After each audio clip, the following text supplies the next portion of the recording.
Hey, this ain't a drill. Only time I'm playing is on the field. And when I'm on the field, no, I got mad skills. And you know we about to eat this a fast meal. Y'all gotta pay for this heat like a gas bill. We keep on coming back, so yeah, they mad still. 716 make them pay me some bad bills. Red, white, and blue like Superman, so you know we eating at the Super Bowl. Kill the competition, set up the funeral. Josh Allen catching all the shots you go for. We callin' blitz. Ready to start, we ain't calling no quits. I'm the #1 draft pick. A lot of y'all talk, but I ain't hearing it. Only listen to Keon and talk about the Bills dominating on the field. All our players got them skills. Buffalo gon' make a kill when we talk about the Bills dominating on the field, and our players got them skills. Buffalo gon' make a kill.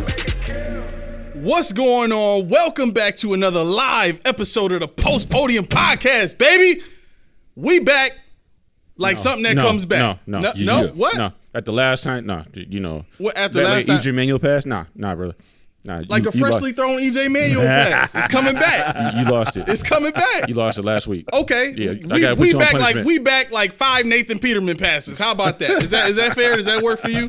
I'm about to ban you permanently. I can't say we back. All right, listen. You starting the show off right because we really about to get into some debate stuff, right? So let's get to the introductions. I am your co-host Aramis. It's your boy Melly Mac. Yeah, I'm who I always am. It's 40 Key. 40 Key in the house. All right, look. We got some producer cues coming right up. Then we going into stuff we heard, and then I got a very, very interesting debate that I know Keyshawn is going to absolutely love. Ooh. And we're going to see how long it takes him to turn beet red during this debate. I'm already wearing red. Matt, you going to be the ref. I'm already wearing red. And if you got some, you know what I'm saying? If you got some feelings on it, feel free to jump in the debate, right? Yeah. But today's debate is going to be who should be the Bills' RB1 in 2024? James Cook or Ray Davis? And I got some stats, of course, to support my side, and you know. I don't even need stats. There's no support. It is what it is. James Cook is #1. Wow. Himbo. Wow. Okay. No, I'm joking. All right. Well, let's hop into producer cues real quick. Let's knock this out. What you got for us, producer? All right. So we are very well known that LeBron James is a free agent going into the 2025 season. So a lot of teams are putting away their players just to sign this boy. But the one thing that kind of aggravates me is that this one right here, Jalen Waddle. He made a comment saying on his favorite team, which is LA Lakers, LeBron. He stated that wherever Bron goes, I go. Jalen Waddle said that? Yes. He just signed a 3-year, $84 million contract. Shut up. Right. But no, I'm sorry. Go ahead. Billy, what's going on, my man? But yeah, so it's just like, I mean, Key, I did tell you that this is going to be something, that's going to catch up here. So how do you feel about that? Like, just. I mean, you put pin to pass. Are you saying LeBron is following you, Mr. Waddle? I mean, come on now. LeBron does what he wants. He does what he wants. LeBron James is going to be the head coach, the judge, the jury, executioner for whatever team he plays for. Matter of fact, he's going to go wherever Bronny goes. So let's see who has the second-round draft pick that Bronny goes in. Yeah. Because Bronny's not a first-round draft pick, and I doubt Bronny's really – he's more go ahead. He's the 55th overall player. Yeah, Bronny to me is more of a fringe two-way player. You know, he's a 15-man roster player, but a fringe two-way player. So you're talking about Jalen Waddle is going to go wherever. I didn't know he played basketball. I was unaware. I swear he played at Alabama at the highest stage as a wide receiver in football. American football, as my son would like to say. Why do you call football in America? Because it's football. But I don't know. I mean, that's just some stern stuff of trying to be popular, trying to get a soundbite, I think. I tell you what, though, now that he's a free agent, whether you like him or not, like I'm not a huge LeBron fan. Like he's cool, but I'm not a huge fan of him. But I tell you what, if he get the opportunity to play with his son in the NBA, that's dope, man. That's dope. I only know one other father and son that played in the league together. That was Ken Griffey and Ken Griffey Sr. Oh, see, I would say I don't know, but that's why I don't know it. Those are the only ones that I know. It could be more out there, but they played on the same team. Like that was dope, man. So for especially being a father, like you doing something and then your son following your footsteps, and you got the opportunity to play with him and like share that moment together. talk about legacy, man, that's dope. I don't care if you like him or not. That's I got to ask my dad this because we played on the same team, in a professional world. Yeah. And I ended up being at one point, I guess you could say, a pseudo boss. So it's weird because in the industry I worked in, I still work in, and you guys probably put the tea leaves together by now because I've said it a couple of times. But you get held over based on current events.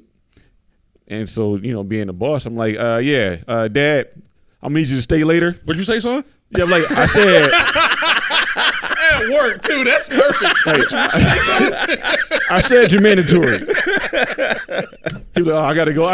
I let you go when I Remember can. your place now, son. Remember Keyshawn, like, no, you remember your place, Dad. Remember your place, whatever your job title is. And the funny thing about it is, he's like, are you going to call me by my real name? I'm like, no, I'm going to call you Dad. Why would I call you Rich at work? I'm your dad here, your dad everywhere. I'm calling you Dad. Oh, that's good. That's good. So, yeah, I mean, I don't know. I think, there's not an if. LeBron James is going to be able to go, and he's going to go wherever they say they'll draft his son. Yeah, that's that's a foregone conclusion. Huh? Yeah, I mean, they're whoever says we'll take him to get you is, right. So people are saying the Knicks, people are saying whoever, but. Yeah.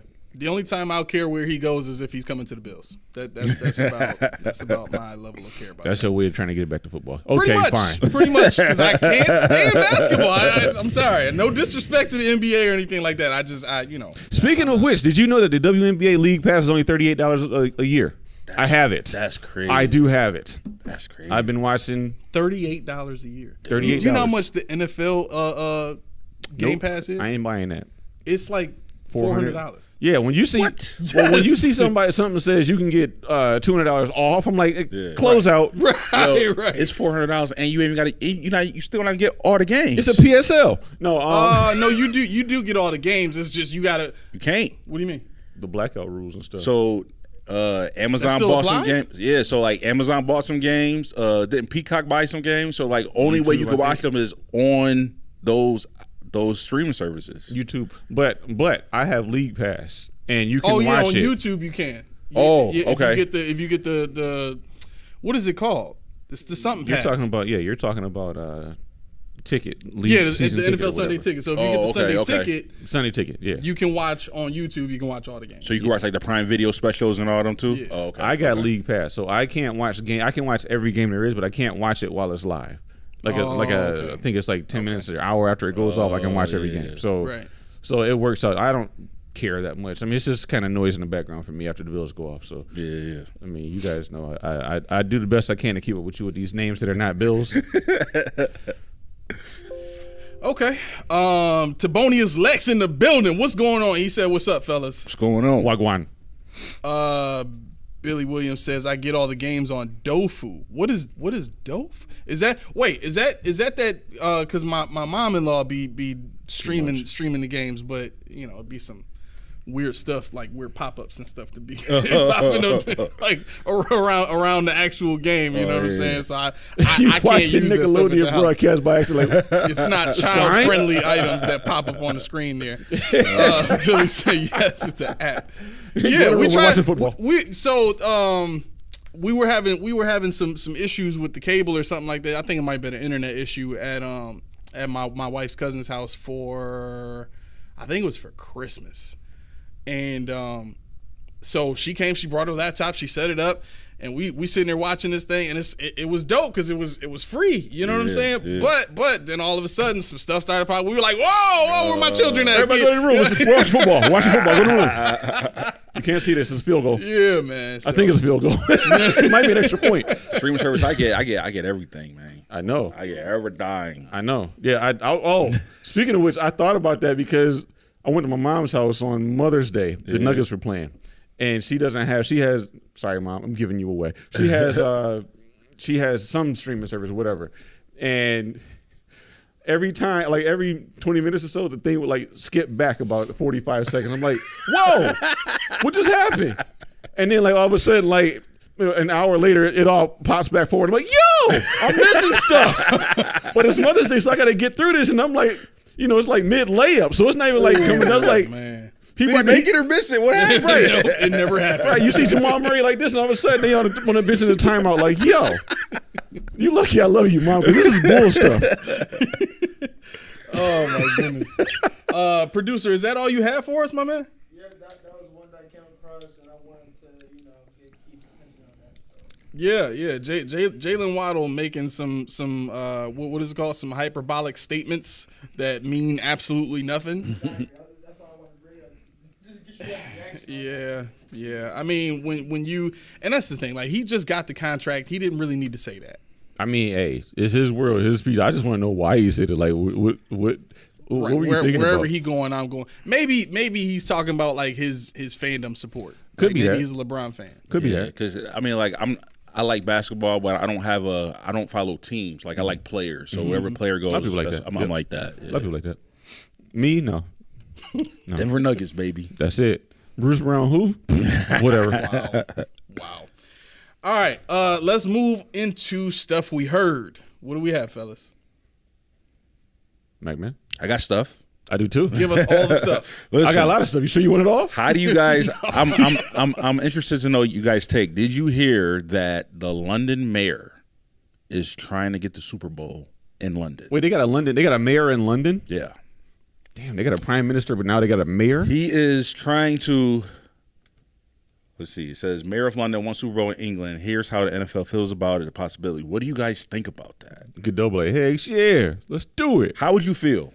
I'll go last because I have some emotionals behind it, but I'm interested to see how you guys will feel if the largest sports event in the United States will be if it goes to London for Super Bowl. How would you guys feel? I'll go first. I don't care. You don't care? No. Dude, I only watch Super Bowl with you. That's the only reason I watch it, because you invited me over. The Bills are not in it. I'm not watching it. Billy Williams said, "In Brazil, I'm there." Hey. I'm with him on that one. Hey, Kev, I'm gonna get to your comment in a second. The Vuvuzelas out. What you think, man? I can't. I think I would be very, very excited to see what it looks like. Yeah. It'd be foggy. Huh? It'll be foggy. Well, okay. So think about it like this: the Super Bowl is the most aside from like soccer, but it's probably the most watched sporting event in the world, next to like the FIFA World Cup. You know what I'm saying? So to see that now be embraced overseas, I would be very interested to see like what type of artists they bring. You know what I'm saying? Because they obviously they have to diversify it a little bit more. They can't just do American artists and people that's popular here. But it would be interesting to see how that's received back here. Could you see You know what I'm saying? Could you see Adele doing the halftime show? Yes, actually I can. I don't know if I could see it based on what we've been seeing. It'd just be too slow. Man. I mean, she's a great singer, That's but the thing. I mean, I it's think like we do for something like that though, because we've had Usher, we had The Weeknd. Who else do we have before? We have Rihanna. well, I mean, you don't have to go, not to say black culture, but you don't have to go with just. I mean, you had YouTube. No. you've I'm had just talking Bono. about in terms of like Right. pop music, like What up I'm, tempo. yeah, what I'm saying is like we got Bono, but I can't see. Imagine like 1987 Super Bowl, Luther Vandross is up there singing at halftime. That ain't happening in London. It could. They It gonna actually bring might Luther work in London. Vandross back to life to go sing in London. It actually might work in London. I said 87 though. But they could do the laser show with like they did with Michael Jackson. I just don't know what kind of field display they would have with her. I don't know. Yeah. That's the thing about it, because it's really about the display, and she's a standing mic crooner. Yeah. Go ahead, Mel. I'm sorry. I would be livid. You be mad? I will be super pissed. Why? Here's the thing. I understand that it's not because of the stadium that we'll never have a Super Bowl here in Buffalo because of the infrastructure and hotels and all that. Cool. But do y'all know how much revenue that brings into the city that hosts it?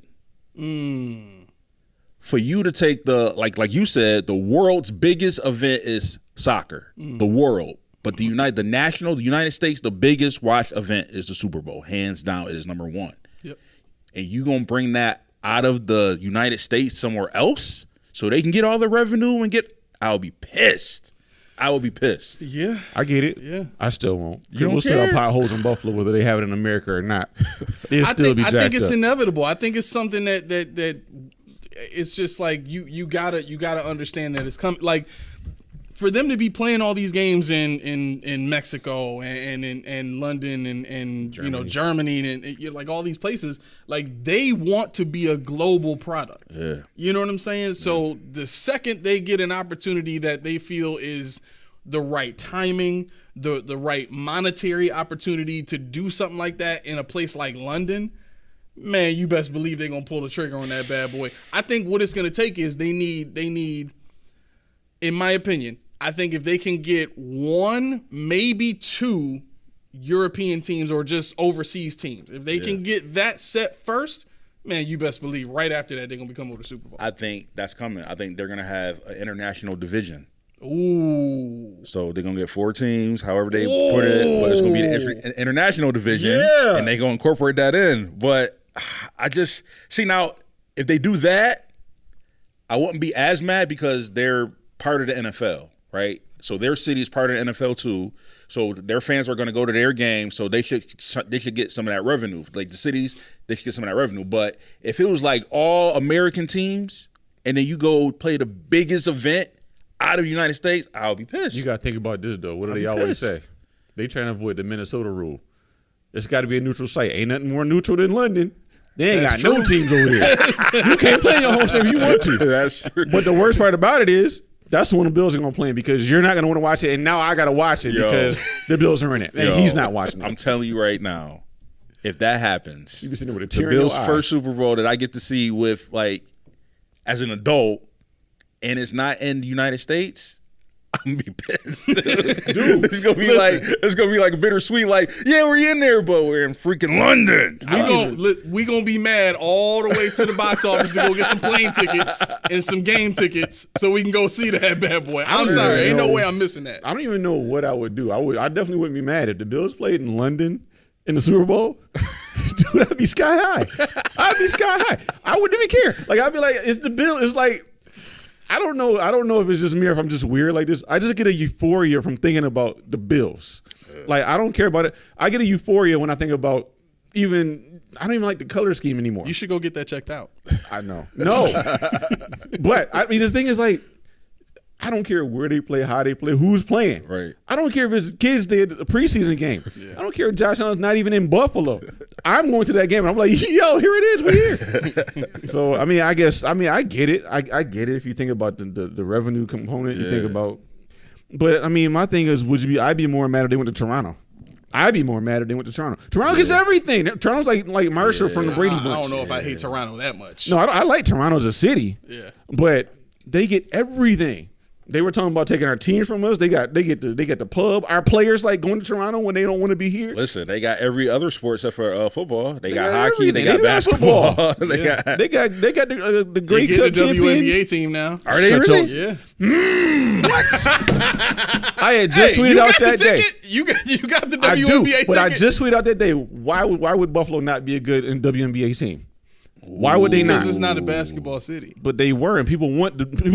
We used to be The back in the NBA. day. Yeah. People want the NBA, and the WNBA only averages 9,500 It used to be a people championship game. team back in the day. Ain't nobody talking about that. 9,500 people in attendance. You can't feel that?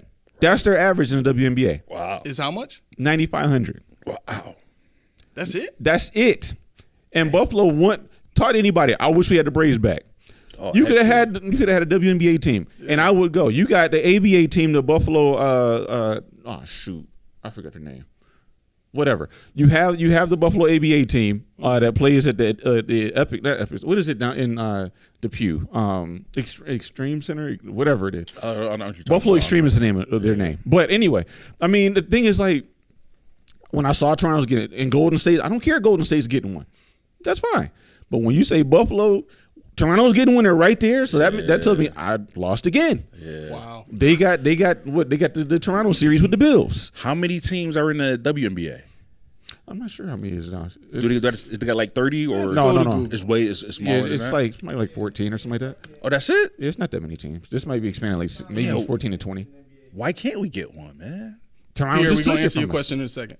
I try one. Yeah. Now Now you make pondering. me want to have a WNBA pondering. team. How many W? And the thing is, you know, I mean, I know we're derailing. I'm sorry, Abe, we're derailing your show, but the thing is, completely. but you doing research. After this, we'll go back to. I'll figure out how to make basketball into your football. Where are so there's only 12. 12. Yeah, So That's 14 it? with the two Yeah. teams. Yeah. Dang, they can we add can't another get 12 more teams. Right, if they right. wanted to. Yeah, my theory is they're gonna hit all of the cities that already have NBA teams because they already have the infrastructure for it. Right, it makes sense. And just put teams there, and then yo, Pierre Wallen, yo. All right, say? so What would he say? Pierre said he said, "What up, fellas? What would the Buffalo WNBA team name be?" Yo. And then he said he said the Buffalo bitches. That's a good. I don't know. I thought, you know, I don't know. Yeah. Should we bring the soccer team name back? The Buffalo Blizzards. Yo, I wish they were here. Remember the Blizzards? I wish the Blizzards were here. Oh man, see, there's so many bad jokes that can come from this conversation right now. I don't want to like oh Get a man. shadow ban? Oh man, I like when you say the Buffalo like now you start to think of hard nipples and all. You know what I'm saying? Like it's like that's just like, is that gonna be a thing? Is that because listen, you can't tell me WNBA ain't trying to sell sex now. They are. They not? WNBA trying to sell sex? Yes. How? What do you mean how? How? No, I really want to know Somebody how. please in the like this is what they doing now. So the women they telling them to dial up a little bit more. That when they present them for like commercials and stuff like that, they all dialed up. Like they're trying to sexify the product. But the thing is, you got to think about it like this. Lisa Leslie started that back in '98. So Yeah. this is my thing. You only see the select 8 to 12 women, the same ones. Go look at the rest of them. Ain't no darling. Ain't no sex appeal. Not for us. Okay, like if you were to do some statistical research, most of the women in the WNBA are, you know. Yes. That's what I'm saying. They're not catering to us. Well, technically they can do both at the same time. They can. They can. Right? I got Why the lead not? pass. As soon as I found out about it, I said, "Here's my credit card." Look at what other stuff you got, man. I'm sorry. Okay, yeah, please. So did y'all hear? Wait. Actually, oh, I'm sorry. I OKF. So Kevin Harge. Kevin who? Harge. Okay. Is that how I say? Is that how I say the last name? My bad, bro. If I said it wrong. No, I'm not looking. I thought you said Kevin Hart. I'm like, really? Somebody knocked him off? Anyway, go ahead. No, it's his official. Right? Because this ain't Twitter. He ain't got the blue. Never mind.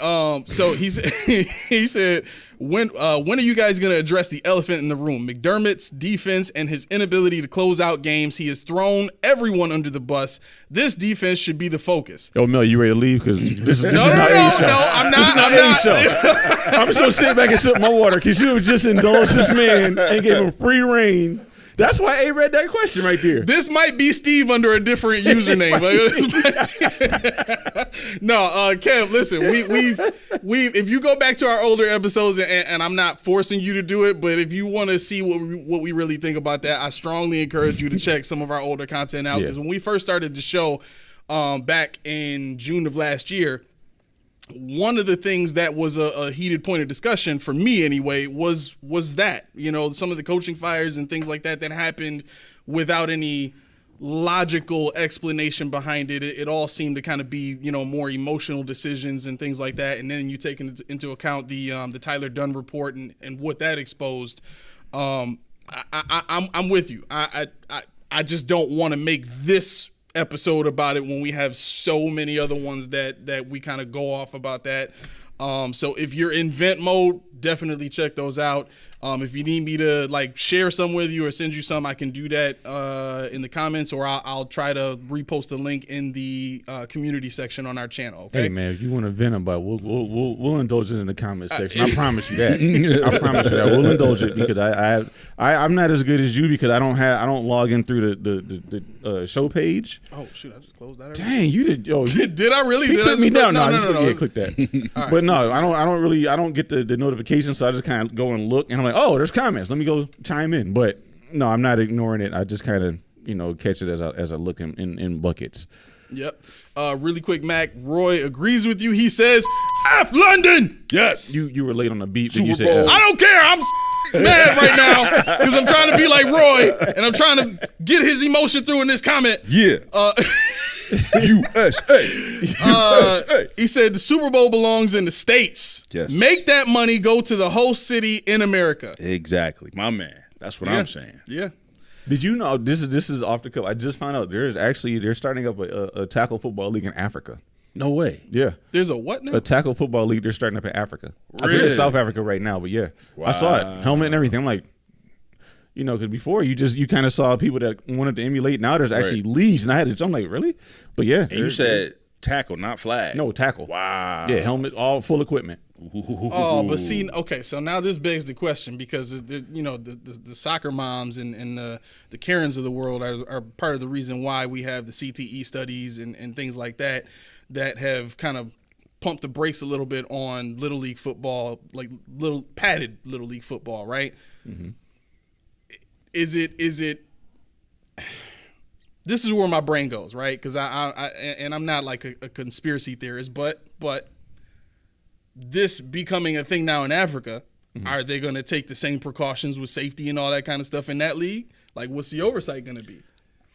I would assume that when you're going to start something like that you don't have like starting a new league from scratch where you're going to take from what's already available. So they probably adapt anything they can from the league already.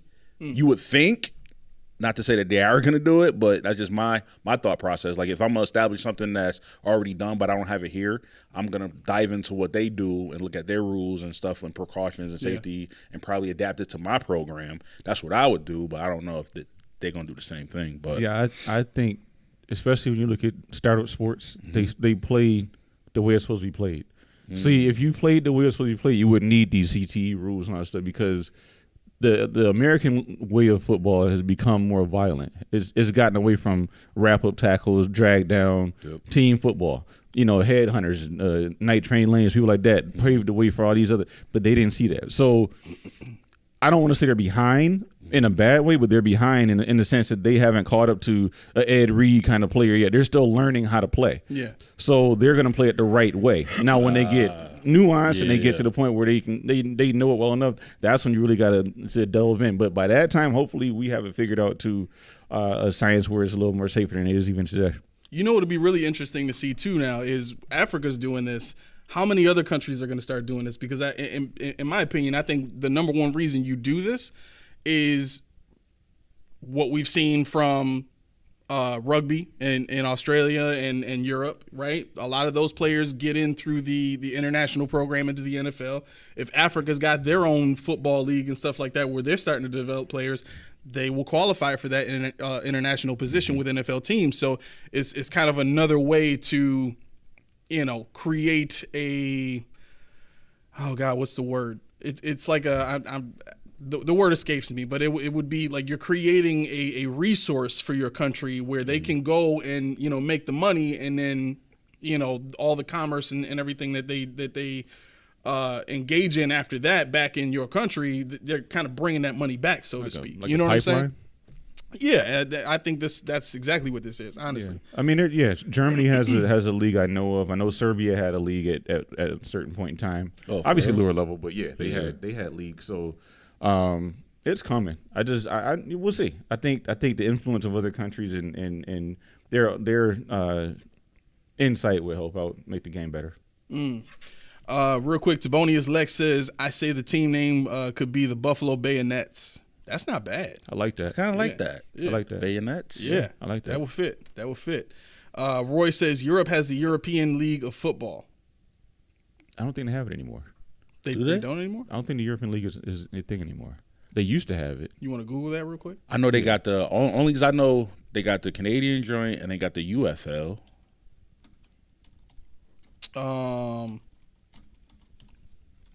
They actually, you'll see, 2024. Yeah, they do. Yeah, still. No, that's soccer though. Hold on. European League. American football. Yeah, no, that's wordy, isn't American football.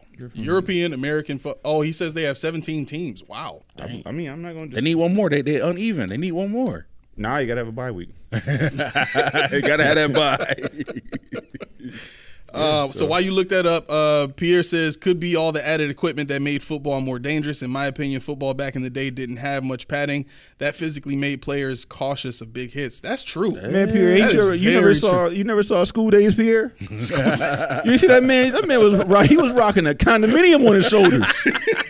Your man in the Bill Romanowski neck rope, man. Listen, they passed us so far. What was the guy? Tony Mandrich, man. They passed, didn't even touch their bodies. Their helmets was all up here. It was ridiculous. But nah, you got some credence to it. I think back in the day too, like guys were still big. They weren't this big, but that speed wasn't there. No, and the game didn't go that fast. I mean, don't get me wrong. I'm not saying it was slow by any means, but the way our game is, it was way slower than the way our game is. So you figure they play the game slower, and it's not as so.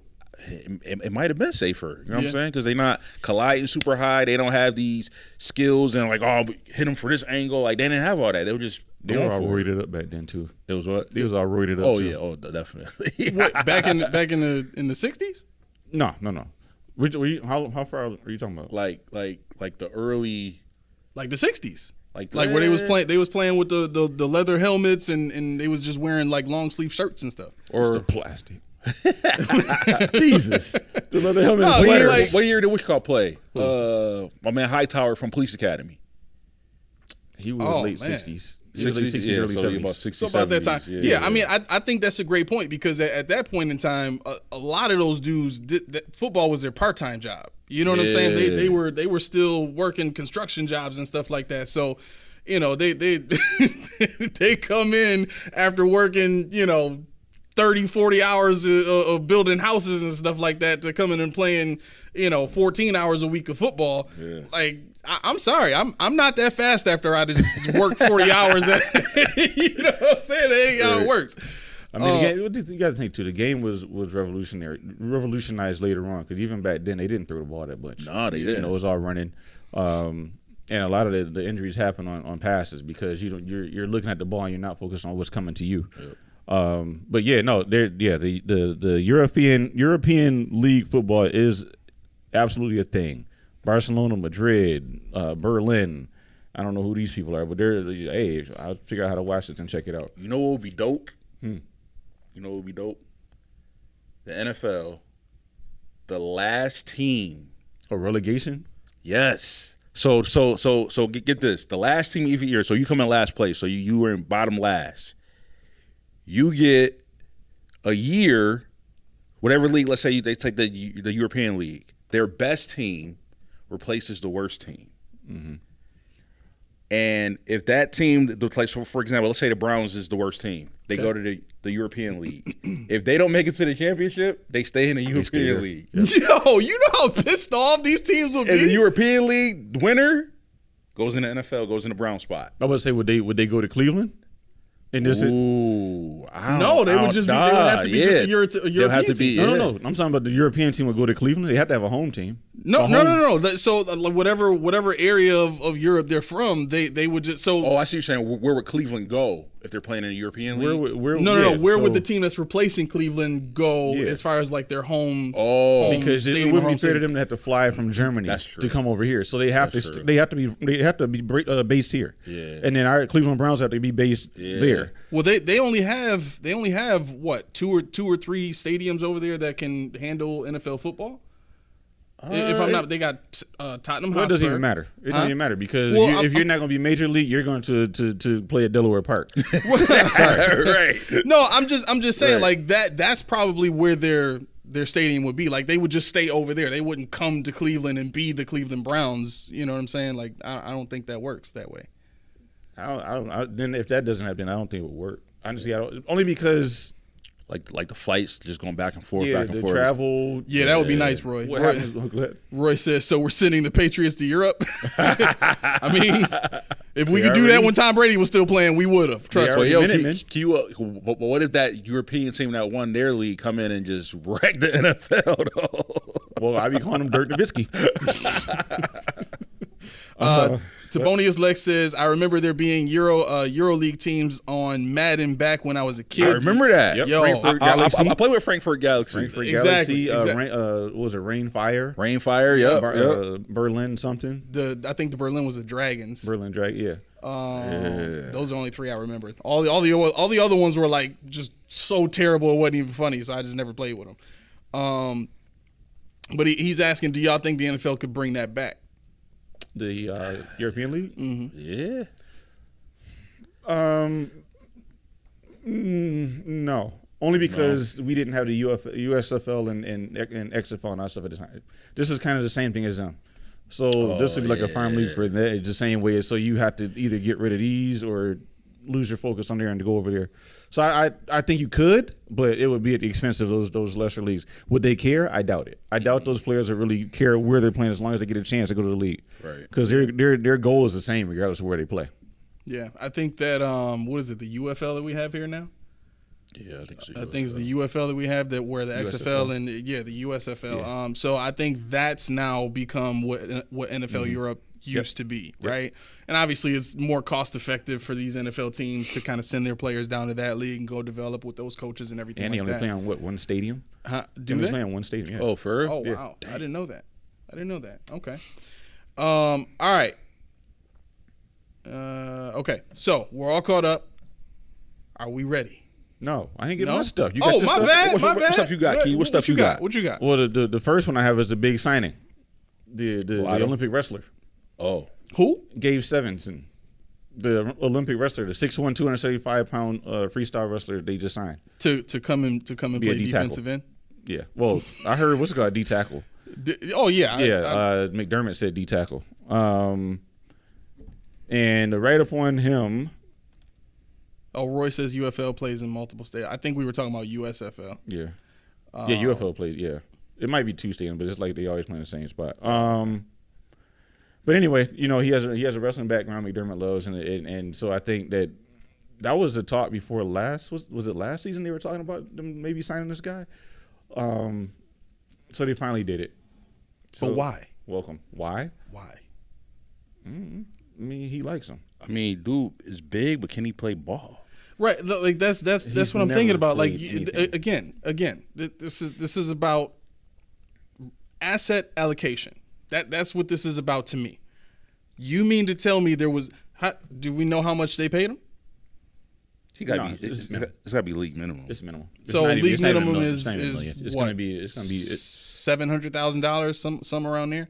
No, he didn't make it to training camp yet. So I don't know exactly what he's getting, but it's going to be like in line with those with the guys that they bring in for the tryouts. Right. They don't make $700 million or $700,000. They don't make that much. How much do they make? They could be 100,000, 90-something thousand, depending. Okay. That's just for tryouts though. Okay. Yeah, that's right. Because technically, he's not on. He hasn't Right, made he the didn't make team, the so team. he's Right. not on the team. Right. But when he makes the team, he'll be making. You can tell one of them is Kyle Williams. I'm not saying he's going to make the team. I don't know. And I get it. This is just a camp body, and this is a guy that you bring him in, you see what he's got, and you give him a chance. But I mean, so much about what we Billy says 250,000. 250,000. Okay, yeah. 250. So that's okay. That's less than what I thought it was, but that's still high enough to me to really matter towards the point that I'm trying to make. Is for that amount, you could have signed another undrafted free agent. You could, you know what I'm saying? I mean, for 250,000 to show up at training camp. I mean, a lot of these undrafted dudes would have showed up for free just for a shot to make the team. Yeah. You know what I'm saying? Yeah. To me, it's and I'm about to connect dots where dots don't need to be connected, but they bring this guy in. He's a what? He's a wrestler, right? Sean McDermott is a wrestler at heart, right? 2 national championships. Why am I thinking about Sean McDermott as a dude from Ladies Man? You ever seen the movie Ladies Man? Who? The Ladies Man. No, I know the movie. The guy in the Ladies Man. If you know the movie, you know what I'm talking about. Sean McDermott is the wrestler. Remember? Oh, I I guess I don't know the movie. The hidden. He's he's undercover. He's on a deal, but he's married to Tiffany Amber Thiessen. And he has his friend, his friend. He's always late coming home. Is Will Ferrell, but he's always coming home late because he's wrestling with Brian. Now, he's like, I don't know at the time. What is he, 35 or something at the time the movie came out? So but he's always late because he's sore because he was wrestling with Brian. He always says wrestling with Brian. He had his helmet on and all this carrying on. But I think about Sean McDermott, like he always just looks for a reason to wrestle with somebody. Yeah. Like when you say he's a wrestler, I'm like, he's really not anymore. But at the same time, I'm not saying he's DL or anything like that. But I'm just saying at the same time, you got to be careful with this whole conversation. Like, where are you going with this right now? He's never going to turn down that wrestler. Like you said, he's a wrestler. He's not. But like, if I go to Delaware Park, I'm going to think I'm a ball player because I'm always looking for a chance to play some ball. Yeah. So but I'm going to try hard. I will say this, though.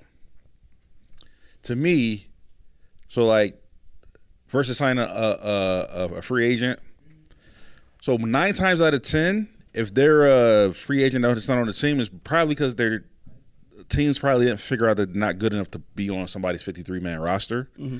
So it's like, okay, you take a shot on one thing I know, he's super athletic. He's an Olympic gold medalist. Okay, so he's a competitor. Mm-hmm. Now, if let's just say the 1 in a million chance that this guy actually can play football and you can like get him good enough to play at the pro level. Mm-hmm. You just saved mad money by just getting this dude with the raw talent, raw ability just to play football. Like I said, it's a higher shot of not working out, but I can see them doing, all right, whatever, it's only $250,000 versus getting like a free agent who plays football, but we know, hey, he's probably not going to make the 53. Like, right. I still wish they would just try Travis Clayton at D tackle. That's what I wish. Yeah. I mean, he's a rugby player. He's a 6'7", 300-pound rugby player. Yeah. He's long and he's not big, but he know how to battle in the trenches, the scrums, and like he knows how to block shit. He's not going to go down. He's not going to be manhandled. He's not used to wearing pads. And to your point, Key, they tackle the right way in rugby. They tackle the right way. Yeah. Man. So I mean, whatever. I mean, they talked about Gabe Stefson. He talked to him about him last year at length. So they're talking about him from last year. Yeah, this is not okay. So there is one thing that came from this. Roy says good news is they released Matt Hawk to make room for him. That's all right. They caught guess what? Matt Hawk. I mean, guess what? You got to narrow it down. They had 3 punters. Jake Browning about to win this thing. Browning? Jake Browning gonna win this thing. They said Jake Browning's been holding. This is how bad it's gotten. OTA reports have dictated how many times Browning has held for Bass, and how many kicks he's made. He's only missed 1. Ooh, he's it. He's a new guy. Neither one of them have any hang time no. at all. None of them have any. Shut up, A. Anyway, no Diddy. What? I had to say it. He talking about dude's hang time, man. I'm sorry. I had to say it. None of them have My bad. Yeah, but I think he's really good at directional kicking. So cheaper. We haven't seen him yet. Bring him aboard. Just call it what it is. Let's get it going. Speaking of OTAs, real quick, I heard good news. Well, good. Whatever the word is, but they're saying Claypool looks good. Yeah. But again, I was that guy because last year I was at the camps, and you know who looked really good in camp? Shorter. To me, it was Sherfield. Oh yeah, well, he was busting in camp, man. So like I was like, oh, okay, he gonna, and then he disappointed me. I mean, partly wasn't his fault because he was just like he not getting on the field with everybody else on the field. They just wouldn't use him. But I'm kind of like I'm not gonna let it get emotional. Like when I see somebody break out in camp, I'm not gonna automatically think that's gonna translate to the season because it's not. It might not. Well, this is where I'll change the narrative on that. Only for Claypool. Yeah. Because his issue was never his talent. That's true. He was the number 1 in Pittsburgh. Yeah. Mm-hmm. He was on the verge of being something. It was his brain. Yeah. Yep. Now you seen his interview, his locker room or whatever they call it on YouTube, where he said, I can't even take that interview serious. Well, I mean, he said, you could tell he was just saying what he needed to say. but what I'm saying is, he said, it's on me. I messed up. Blah blah blah. Yeah, I'll say it all the time, man. I mean, Man, no, I won't because if I did it, I meant it. So, Right. but with him saying that, a lot of guys deflect. A lot of guys will make excuses. They won't want to talk about it, blah, blah, blah. And for him to stand there for 17 minutes or whatever it was and actually address it, that's some kind of maturity, whether you change or not. That's you're acknowledging what you were and what you may still be. No, you know what that is? That's recompense. That is him paying back all the stress and frustration he done gave to all the other teams that had him that he acted like a knucklehead with. That's what that is. The Buffalo Bills put him in front of the camera and said, show us how serious you really are about making this team. And he got up in front of all those cameras and he did the little song and danced the jig for everybody so that they can see, like, I'm about team now. I'm about putting the team first. It's not about me. It's about what I can do for the Buffalo Bills. Like you can... I hate when people say that, by the way. What? When people say it's all about the team, what I can do for them. I hate that nonsense. Right. It's a job. I'm trying to get paid, and my ability to get paid more is by me getting more me. Like, right. I'm giving you me, therefore you're paying me. Right. Next question. Right. So, but yeah, I think I'm not saying he was entirely disingenuous, but you could just tell with the way that he was answering the questions, a lot of it is. He had to say that stuff so that he came off the right way to the media. I think Claypool, to his credit, his attitude, his reputation isn't as bad as a lot of people. You know, That's he's true. more. You know, he never really got in trouble. Right. He never really was that cancer, but at the same time, he was immature. Right. You know, and at some point, whether you fully come out of it or not, you're gonna grow a little bit. Yeah. And if you can produce on the field for this team, and we really need a wide receiver. This is the perfect spot for him. You know, this year we need a wide receiver, and he can fit the bill, and he knows that. So when people say he's burning up on the field, Trent Sherfield had what do you have in Miami? 30 catches, something like that for his career. Yeah, I think so. Something. Not a lot. So it's like, okay, wow, Trent Sherfield. Let's see what he got. I'm excited. But we know this dude, Claypool, went for 70, 80 catches for 900 yards already in almost double-digit touchdowns. I mean, it was only one season, though. Huh? But it was only one season, but how many did Trent Sherfield have? Yeah, 30 catches in 2022. 30 catches, 417 yards, two touchdowns. That's his peak. True. And one thing I will give to Claypool is he had a quarterback who wanted to win. So kind of like the Josh Allen theory, those quarterbacks could play. He can make anybody look good. You know what I'm saying? Like if you had a little bit of talent, he was going to definitely like put you out there. So he took the opportunity and he made good on it. Like he was looking good that first year. Mm-hmm. And a lot of it too is when these kids come out, dude, they still kids, man. Mm-hmm. Like they 20, 21. Like I don't know if I said this on the show, but your brain is not fully developed until you're like 25, 26. Mm-hmm. So a lot of these kids, they're out here, you know, and they expect, oh, you're an NFL player now. You're supposed to be this. They're still a kid, though. You know what I'm saying? Like, they haven't had that adult time yet. Like, they're not fully adulting right now. So, like, they're allowed to make mistakes or have different opinions and have may not have the right attitude because they don't know how the attitude to have. They never did it before. Yeah. You know what I'm saying? Is it possible? This would be a funny thought. Is it possible that the Bills signed Chase Claypool just to show Keon Coleman what not to turn into? You know what I'm saying? Like, all right, Keon, I need you to come in here. I got somebody I want you to meet. Now, this is Chase Claypool, right? Remember the videos and the interviews and stuff that we showed you when we were first bringing you in on the plane? Yeah, this is the dude right here. Don't be this. Like, he's fine now. He didn't say sorry, and he's ready to come and do some real work for an NFL team. Yeah. But just don't be that. Yo, real talk. It sounds funny, but can you imagine the conversations in the locker room? Yeah. I don't think Claypool's saying anything. I'm saying like just reading some of the comments. They're saying that DeMar Hamlin and I think Claypool said like Keon Coleman don't look like a rookie. Mm-hmm. Right, he don't like a rookie. So like, and you know how Keon Coleman is. He gonna be him no matter where he at. So you with the wide receivers, y'all doing drills all day. Like y'all gonna talk, and you know what I'm saying. I can see that conversation coming in there. Like, yo, when you got drafted, I came in, I did this, whatever. It was like, oh, you was pretty good. What happened? And then they're like, yo, I can see him. I can see Claypool. Like if he's really like thinking on the straight and narrow, I can see him coaching up. Keon Coleman was like, yo, bro. Being a professional, being in the NFL, these are things not to do. These are things to do. Like these are things like I mean, I can see that conversation happening. Whether it's and whether it helps Keon or not, or was it serious or not. But I can see that conversation happening. This is where I hate the origin of Keon Coleman as Buffalo knows him. That's not Keon Coleman. What's not him? He's not Mr. Soundbite. He's not Mr. Personality. That's not him. Before the cookies, before the Yellow Jack, you heard nothing about him. No. But the point, no. What I'm saying is, the Bills marketing team doing their job. No. Well, no. What I'm saying is this. You know, that was him being a 20-year-old kid. His first day at his new job. You finally realized, like he said, I realized what I always wanted to be, and I finally got it.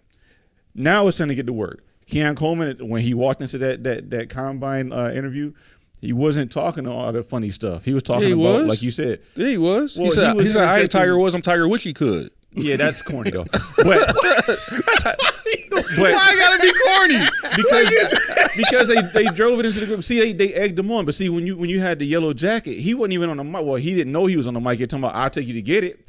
Because, you know, that's him. Can I have them cookies? Right. He don't know. But when he said, I'm Tiger Woods, could they asked him, what are your hobbies? And he said, how good are you? He's like, I ain't really. We all can come up with something stupid to say, a snazzy saying that we say with our friends. But look at what he did in the interview. He talked about the offensive line. He talked about the tight end. He talked about the quarterback.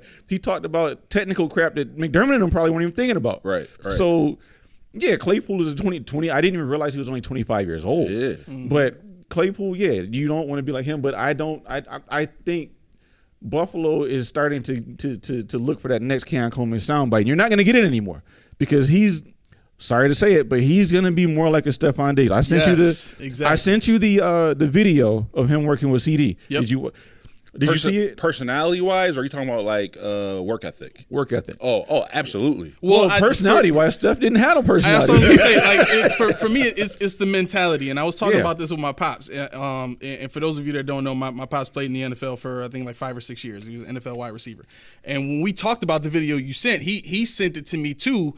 I had watched it 2 days prior to when he sent it to me, and the first thing he said was, for his size, he's a pretty good route runner. Just at his size right now as it is. So he's a pretty good route runner for his size, right? And I remember like jokingly saying a couple episodes ago, like all of this technical stuff that we see him doing with CeeDee Lamb, technically, if we being real, he doesn't need to master that. He wants to master that. Because at 6'3", 215 pounds, most corners are going to get bodied by him physically. He's going to be able to move them out the way whenever he wants, right? And again, he's 20 years old. He's still got weight that he can put onto that frame. So the sky's the limit is what I'm trying to say for his potential, right? But him running those routes with CD and all that kind of stuff, it's even when and I don't know if you noticed this, but when CD started doing like the first 2 shots they showed of CD in that video, he looked a little sloppy. You know what I'm saying? So, and they're actually like their size is not far off. I think CD's what 6'1", 6'2"? I was just gonna say that the picture they look like mirror images, like same body structure, same body frame, and everything. Keon has a body he can fill in though, because CD's got more of a man body. Even though, bro, she like right. I mean, you can't see through all the tattoos. Oh, I know. Too many tattoos. Yo, it's like he's wearing a shirt, he has no shirt. Bro, they Oh yeah. Tattoos everywhere, man. Yeah. But no, I mean, my thing was, I wasn't saying he was bad, but that's where he has a lot of room for refinement. You can see like the iron motions and all that stuff. You can be tighter. Yeah. Because that takes away from your cuts. That takes away from a lot of stuff that you can be doing. That's why I say Eric Mold, Khalil Shakir, Mac Hollins. Perfect example. I think Mac Hollins was brought on as a mentor for Keon Coleman. Even though I don't like Mac Hollins still. Bro, I'm standing on this. Yo, like you did like him. Who? Mac Hollins practices without shoes. Oh, that's what derailed you, bro. Also, no. Before that, he was Mac Hollins cheerleader in here. Also, He's rolling right over the point. Josh Allen has handshakes with everybody, right? Yep. Okay. His handshake with Mac Hollins is a foot shake. Come on. What's wrong with that? He's touching the ground. It's his hand. No, they don't actually. They do some kind of weird Okay. Like kid and play thing.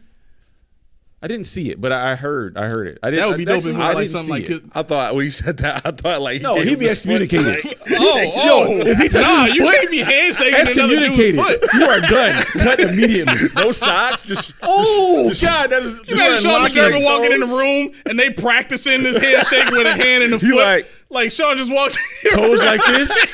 Toes is in the target. Holland's your cut. Get out. Get your stuff. You gotta go, man. God. You got Josh touching your feet around this piece, man. You're gonna get a whole team athlete's foot just by shaking his feet. A 40-year-old man talking about icks. That's it. That's my ick. Feet touching. Yeah. But listen, I'ma stand 10 toes down on this. Why you gotta say 10 toes down? Why are you saying that now? Why are your word choices the way they are? It fits, Keyshawn. It does fits. fit. Listen, when you watched Stevie Johnson run a route, what was he doing? He's wearing cleats. Huh? He's wearing cleats is what he's doing. I'm talking about all of this that you was talking about Keon Coleman doing. Stevie got 1,000 yards 3 seasons straight doing all of this in the slot. Like Stevie Johnson was deceptively fast in the 7 round nobody cared about. Next question. He's wearing feet. He's wearing cleats is all I care Keon about. Coleman can't be a 4.5 guy and deceptively fast. Yeah, but he's wearing cleats, so we're okay. So we seriously, killing Mac Hollins over these cleats. seriously, no. I want to see the difference between barefoot and cleats. Like, is he better with with bare feet? Yo, if he was, can you imagine, Coach? Just let me do it. Right? Coach, just let me do it. I promise you, just let me do it. Listen, if you could be better, take them cleats off, dog. Let's go. We trying to win Super Bowl here. I would backwards hit stick Disney anybody movie on is Madden, this? you can take their shoes off. If you can take somebody's shoes off on Madden, I would hit stick everybody. I would bite again just to hit stick him. He ain't got no shoes on? Oh, no. Pow. Pow. Oh, my God. I'm sorry. Go ahead. I'm sorry. I'm not sorry. You ain't wearing no. Ain't you out of uniform? Don't you get fined for not having a full uniform on? Cleats are part of the uniform. Yeah, you they better are. wear your They are. shoes. They are.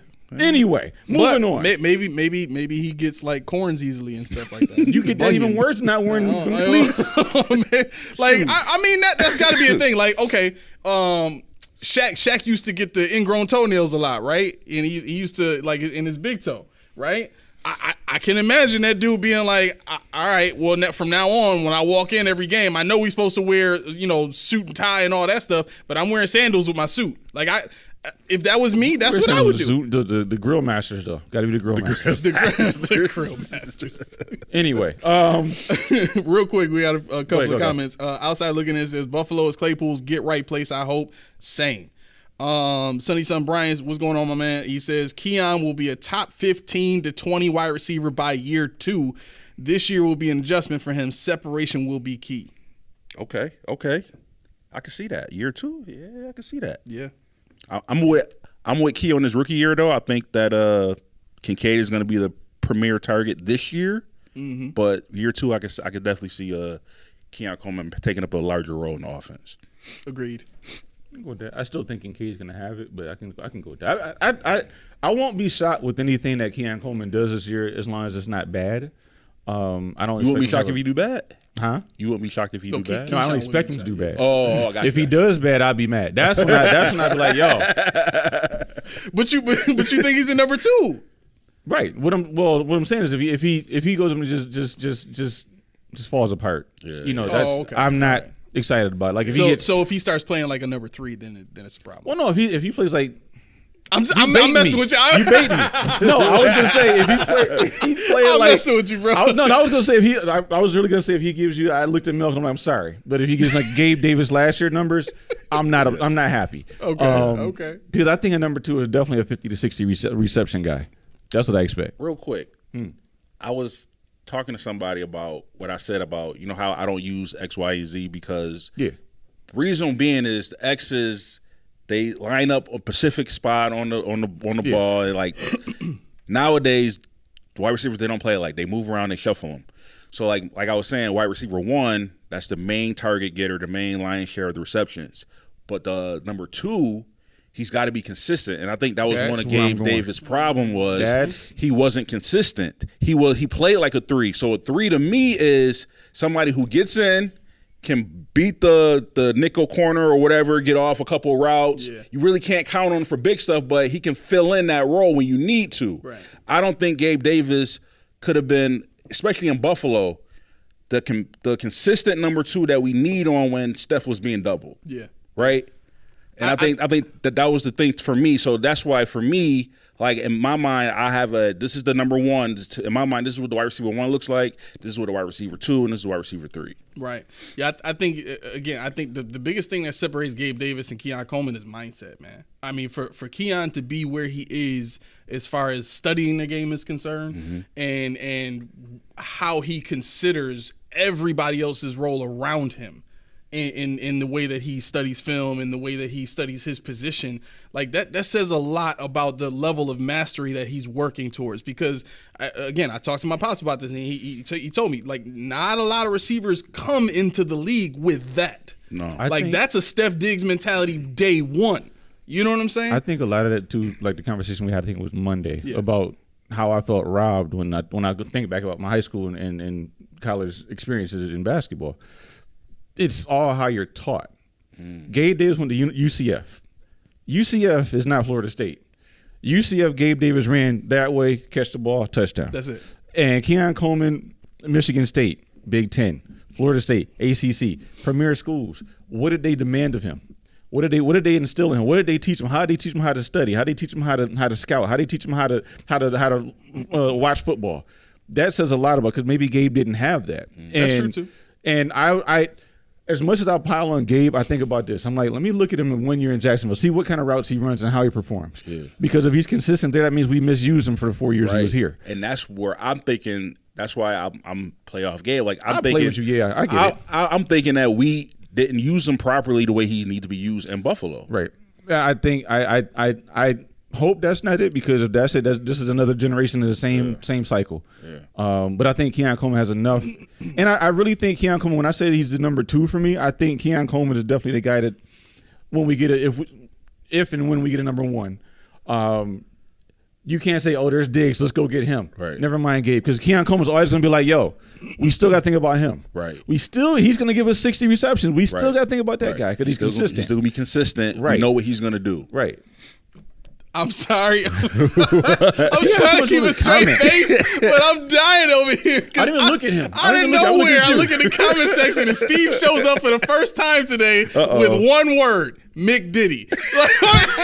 Who introduces himself like that? What's going on, y'all? McDiddy. Like, why? Why did you have to say that? Oh my God, I lost it. I couldn't keep a straight face. I'm sorry. Right. I get it. All right. Let's see. Are we one player away from the 2022 draft being at the next core, the leaders of the new school? One player. One player. So who are the core players right now from this draft? Would you say from the 2022 draft? I'm sorry, 2022. 2020. That's what you're talking about. So what draft class was that? Terrell Bernard.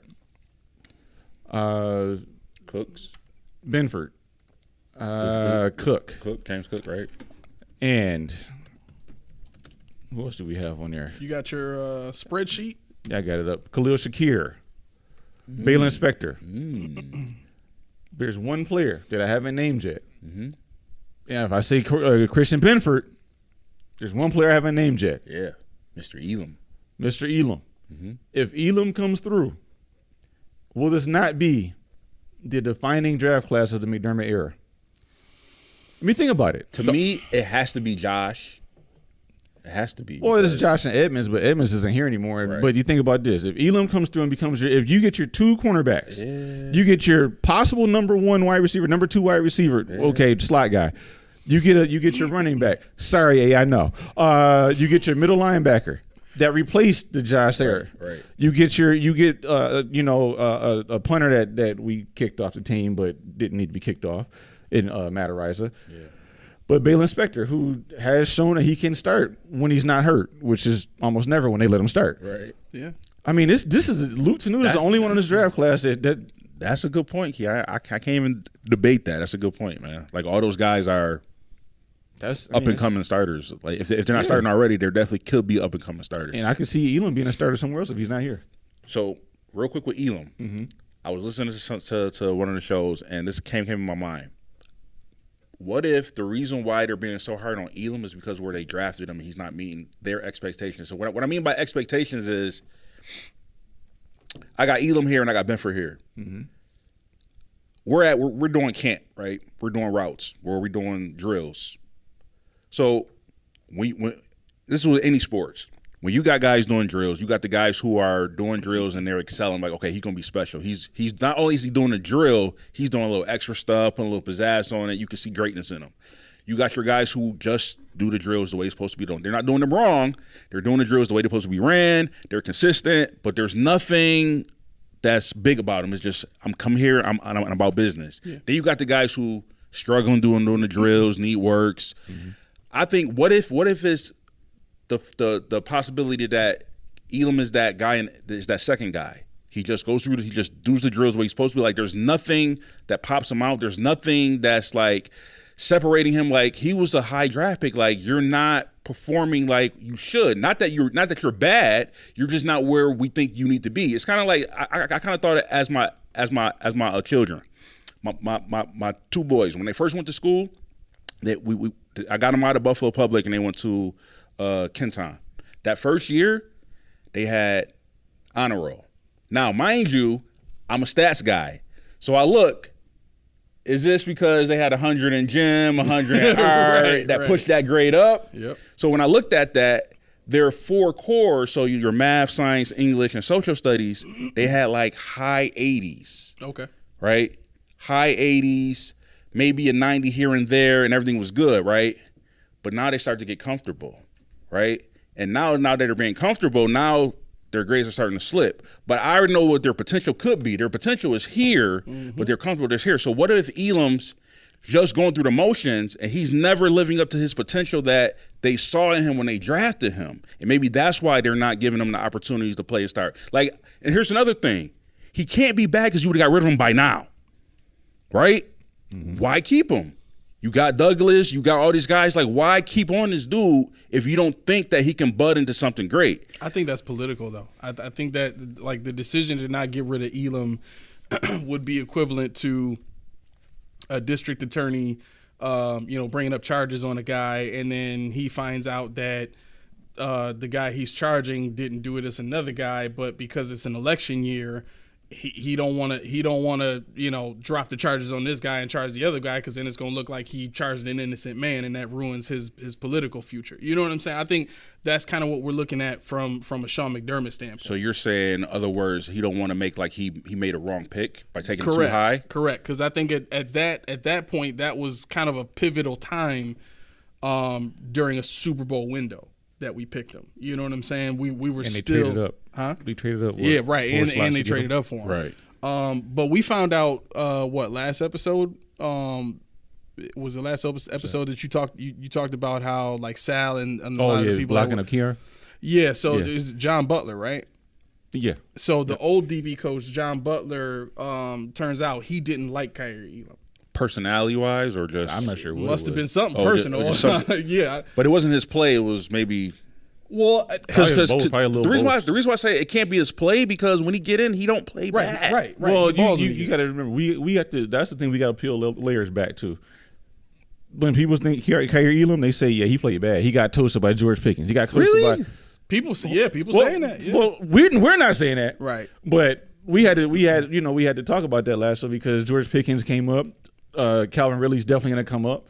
But he gave up 6 receptions to Pickens. I think it was like 6 or 7 to Ridley, which only amounted to about 50, 60 yards. He gave up 120 yards against 2 number 1 wide receivers when he doesn't even play. He's filling in for an injured starting cornerback, and he's holding his own. He's not the reason why we lost any of those games. Right. So if you put that performance in a rookie, which he probably should be looked at more like because he never gets to play, even in a Levi Wallace role, you don't have experience, but you're facing the top guys. Why are you facing another guy? Why didn't they roll Benford over there? So there's more than meets the eye there. Right. You know he can play. Right. There's something else there, and I think that's your point. I'm thinking about it. Is that I know you could be better than what you're doing. You're just not doing it. Like what do we got to? And maybe like they thought, well, maybe if we sit them down, that'll get them mad or be like, all right, now I got to perform. Because they just put Benford in front of me. Yeah. You know what I'm saying? Like for my kids, you put them on punishment, thinking that it will motivate them to do better.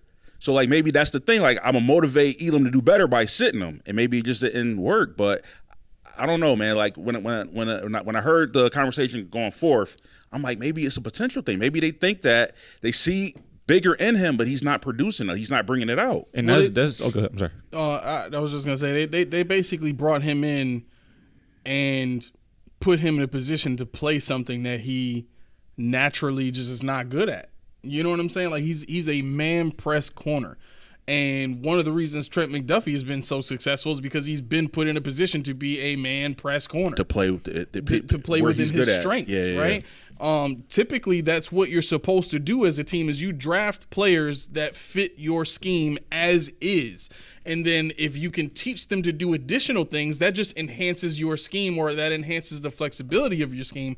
But you don't draft players that do something the opposite of your scheme extremely well, but don't do what your scheme needs well and think that you're going to bring them in and teach a right-handed person how to write with their left hand. Yeah. You know what I'm saying? Like that's what gets me is like you knew who he was when you got him. And maybe some of this is the Josh Allen factor where they think they can bring anybody in and turn them into whatever they want. Mm-hmm. You know, they did it with Terrell Bernard, they did it with Matt Milano, they did it with Christian Benford, they did it with, you know, all these guys that are playing out of position, you know, compared to what they were good at in college. Mm-hmm. You know what I'm saying? Maybe that's an overconfidence in them to think that they can get that out of these guys, but I just think that's. Oh, I'm sorry. Yeah, I think you were about to agree. Like to build your whole program on that premise is stupid. Yeah, I mean I was going to say that's the dumbest thing I ever heard. Only Wait, no wonder why you get C's and everything. Right? Yeah, right. And the thing is, like, after year one, you don't reach your potential. I got this guy for 3, maybe 4 more years. Yeah. Yep. Is he better than what I have? Usually, yes. Yeah. Did I have to go get Rasul Douglas? Did you win the Super Bowl? No. So actually, you didn't have to go do that because in hindsight, whatever. Right. And that would have been a year of experience. When Trey went down in, what was it, Miami? Yep. That's your year right there. You come in this year off season, like they said with Spencer Brown, like they said with everybody else that went through growing pain. You come in that next off season, and that's your prove it year. You still got them for what, another year for sure, and another 2 years if you want to do a 5th year option. Why would they do that? But this goes back to my point. You said something. I know what the show is about, but you said something in the text that I thought we were going to talk about, and I want to talk about that because I did some research. All right. Let's just go into it because you want to talk about Bean and his albatross. Yes. Oh my gosh. Yes. Go ahead. Well, I don't know how you want to preface it, but I have some thoughts on it, and I have some. Actually, you know what? What were your thoughts on it? What were you said you had some things you wanted to dissect on that. I think did I screenshot it? I'm trying to figure out where I saved it to. Can you pull up the quote? Because I'm having a hard time finding where I. Well, I know. Well, I can paraphrase it. He said. Okay. He said in essence. He said. And I thought about this when I was there. He said, we thought about, a lot of things. I'm not going to get into all the reasons why we made a decision, but we just wanted to get the albatross off our back this year and just eat all that money now. He said we could have thought about it, doing it next year, putting some money in the next year, doing some different things, but we just said just eat our medicine now and go for it. Yeah, here I got it here. He says, ultimately, we just talked about the salary cap. I don't need to go through all the reasons why we decided to go ahead and do that. It's just like that albatross hanging on your neck all year. What's 25 look like? What's 26? Damn, did I just almost off the dome, right? You know what I'm saying, man? Good. Oh, wow. All right. So when I saw this, I an eyeball almost popped out of my brain, my head, because take a step back, bro. Producer's like, ugh. I'm not trying to sound like, No, I know. I'm just. That was it just happened. He's like, ugh. Brother, people can really do that, man. It's crazy. He said, "What's that, brother?" So when I saw this, to me. Based on what I've heard from as far as what goes on inside One Bills Drive, and all the different types of research that we've done to get information about what's going on behind the scenes there, this is a statement that kind of covers for Sean McDermott's decision in a way, because there is no way that you can sit me down in a chair and logically explain to me that we're going to take the biggest cap hit for a non-quarterback in NFL history because it looks better on our books for next year. When, as you said, we're already $5 million over the cap. Yep. Like, how is doing this now helping me when I'm still going to be over the cap next year? And down a quality player. Correct. So, this whole statement was like, yo, miss me with the BS. Yeah, I've been off Bean for a while. I've been off Bean for a while now because I used to really like him, but now he just talks. To me, I don't even listen to his press. He just says a bunch of nothing. But this tells you he doesn't have a choice. Like, for everybody that's been watching us for, enough time, like, this is the stuff that I think needs to be brought out more. And this is probably a lot of what Kevin was talking about earlier in his comment. But this is the stuff that needs to be thought of when these type of statements come out. Are we taking these statements at face value, or are we matching them up against what we know, what we've seen, what we've heard? Are we connecting dots? Are we processing this information logically? Because if we're doing that, this statement makes no sense, and nobody's buying this whatsoever. Like for anybody who didn't hear this, I don't think I talked about this on Rico's show, but when oh snap, my baby watching. When this was last year, right? And the report that I had gotten was Sean McDermott called Brandon Beane, and they got into a heated discussion in which Sean McDermott called Brandon Beane and to specifically ask him, "Are you still on board?" Mm-hmm. Right? When you are a head coach and you call your GM, who in traditional senses of how teams typically run their teams, Your boss. Huh? No. Oh, okay. From a traditional standpoint, how most teams run their team, the GM is the boss. That's what I said, but I wasn't let you take it. I ain't gonna take it thunder. Okay. You said the boss. I thought you said the loss. I'm like, the loss? Who lost? Oh, that too. So anyway, so when that conversation happened, other staff people in the area kind of heard the conversation escalate, and they saw Brandon Beane getting upset, and they kind of went back and forth and things like that. But Brandon Beane was in a sense infuriated by the question. But I say all that to say, these are the type of statements that come out of the position that Brandon Beane is in. For those of you who still think that Brandon Beane is GM here and Sean McDermott is head coach here, you got to switch that around, baby, because that ain't how that is this way. Trust me, okay? Based on what I've heard, what I've learned about how it works at One Bills Drive, it is Sean's show. Pagula told you. We forgot about that. It's Sean's show, right? So when it comes to the Steph Diggs move, somehow with this statement that Brandon Beane just put out, did we forget that Sean McDermott tried to get Stefon Diggs out of the building last year and got tripped up in doing that and had to bite the bullet and wait a year? And then just somehow miraculously they find this trade deal to get him out of the building a year later? Mm-hmm. Again, if we're considering all these things and processing all this information as we get the new information, if it lines up, great. If it doesn't, this is the kind of stuff that needs to be called out, where Brandon Beane is coming out and saying this stuff that really comes off as, I got to cover my coach's butt, because if I don't, I'm going to get in trouble. And what I really hate about the handling of this is that he mentioned, we thought about the June 1 designations and using all our bullets and all this stuff. Steph Diggs could have been traded after June 1. You didn't have to designate anything. Exactly. If you want to do that, you could have traded him. If you want to eat 31 but the only thing, mil, I'm sorry, real quick. If they do it that way, though, they have to split the dead cap between 25 and 20. It's the same exact. Yeah, that's why you designate. That's why Trey White's money isn't available till tomorrow, because it's like an insulation. If you designate one person as they accelerated his cut. So it's almost like for Trey White, they let him go on June 1st. That's why we get his money. So with Steph Diggs, we let him go. We got whatever we got the day that he got it. So it's the same reaction. It's just that it's not a designation anymore. It's a reality. After June, when it kicks in, you have to split it. But this is where I wanted to go with it. I closed out because I didn't want you to see what I was looking at. But Josh Allen's contract went into effect. Well, his extension was what, 2021, right? That's when they extended him. Yes. Guess what happened in 2021? They started restructuring people. Steph Diggs was restructured. Yep. $4 million. Jordan Poyer restructured $2.6 million. Let's move to 2022. 2022.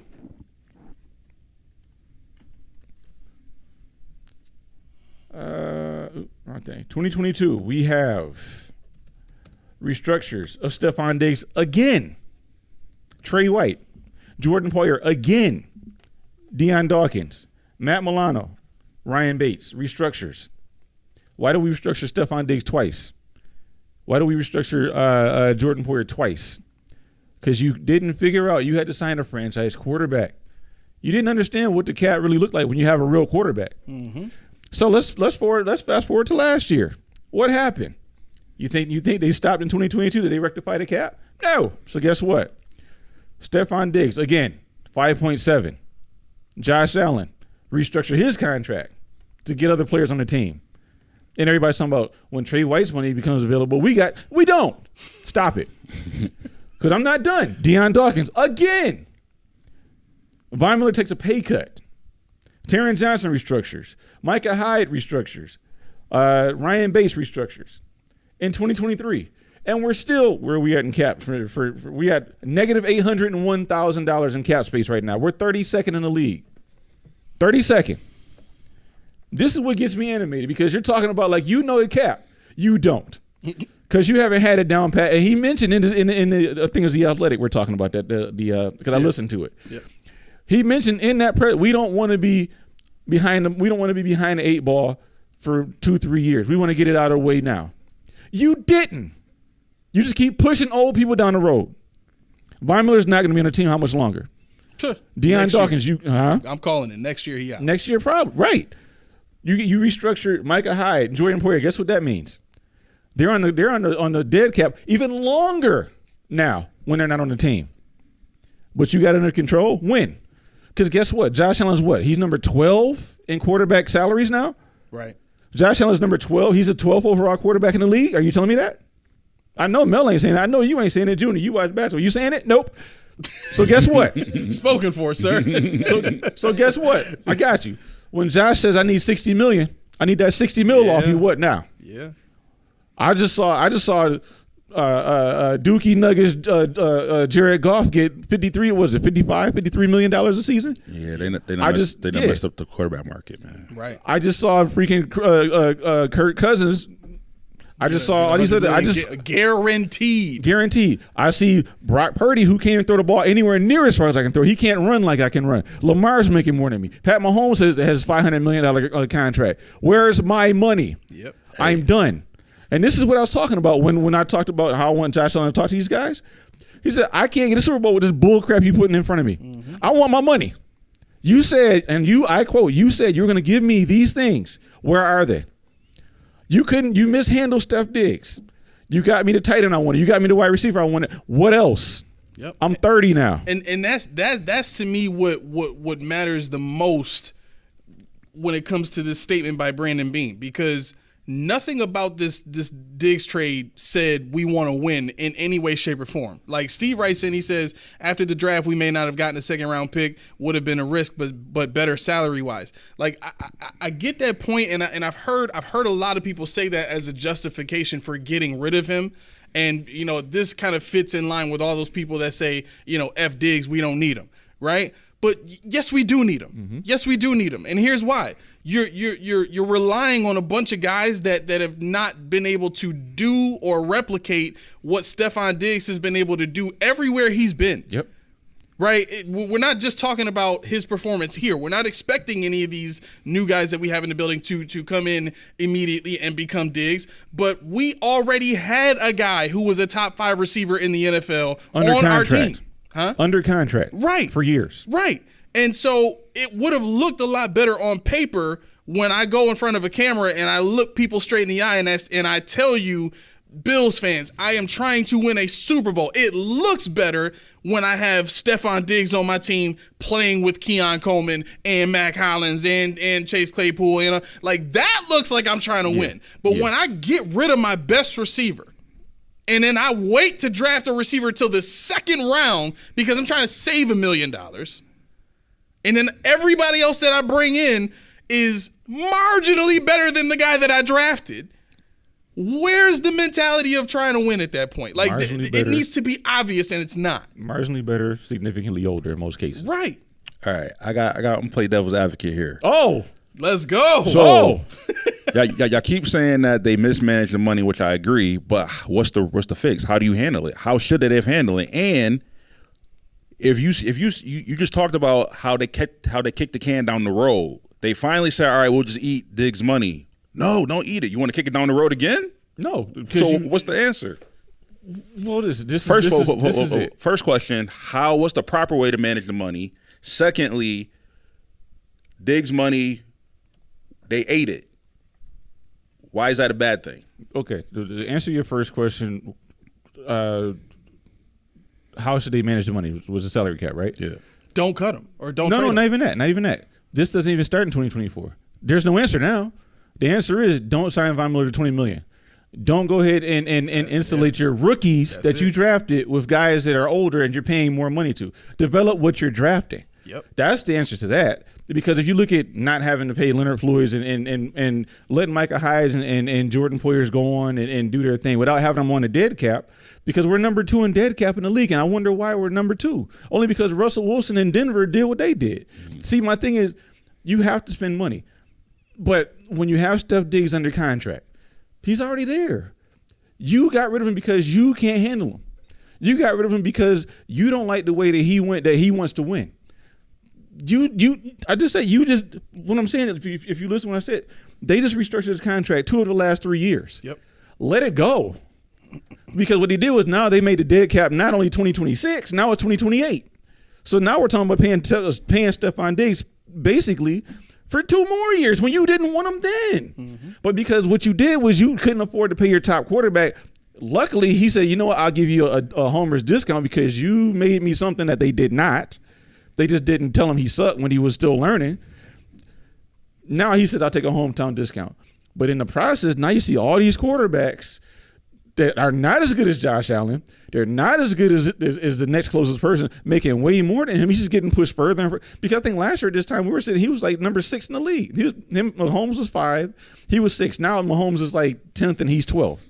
That's the thing that bothers me. It's not that they cut Diggs. That's not where I am with it. And I'm not saying for you, but it's the fact of how they set this piece up. When they talk about it like they're so smart, just don't talk about it. You know, somebody asks a question, answer the question, but don't talk about it like you had this plan because clearly you didn't. Right. When he just said the very thing that he's done, I don't want to be in the hole 2-3 years. We're going on year 4, and we saw it coming. We knew this.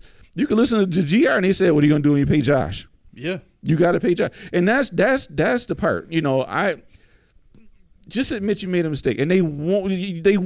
And I don't need them to, but when you restructure a 30-year-old wide receiver who you think is a miscreant, we have a major crisis, but we deal with his contract to add more years? Come on now. Right. That's crazy. So if they wouldn't have traded Diggs, what would our salary cap look like? If they wouldn't have traded Diggs? Yep. If we would have kept him, could we be signing all the players that we got now?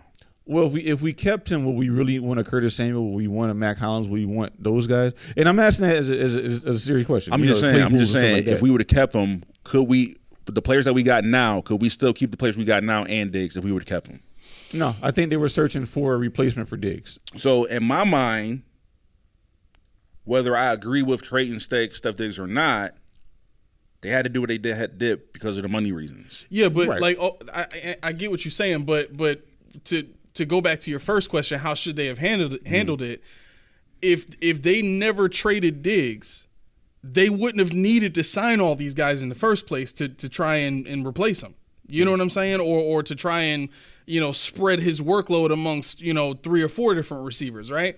To me, that simplifies what you need to accomplish in the offseason. Instead of worrying about getting 5-6 guys in the door to see who works out, I know I've got my number one.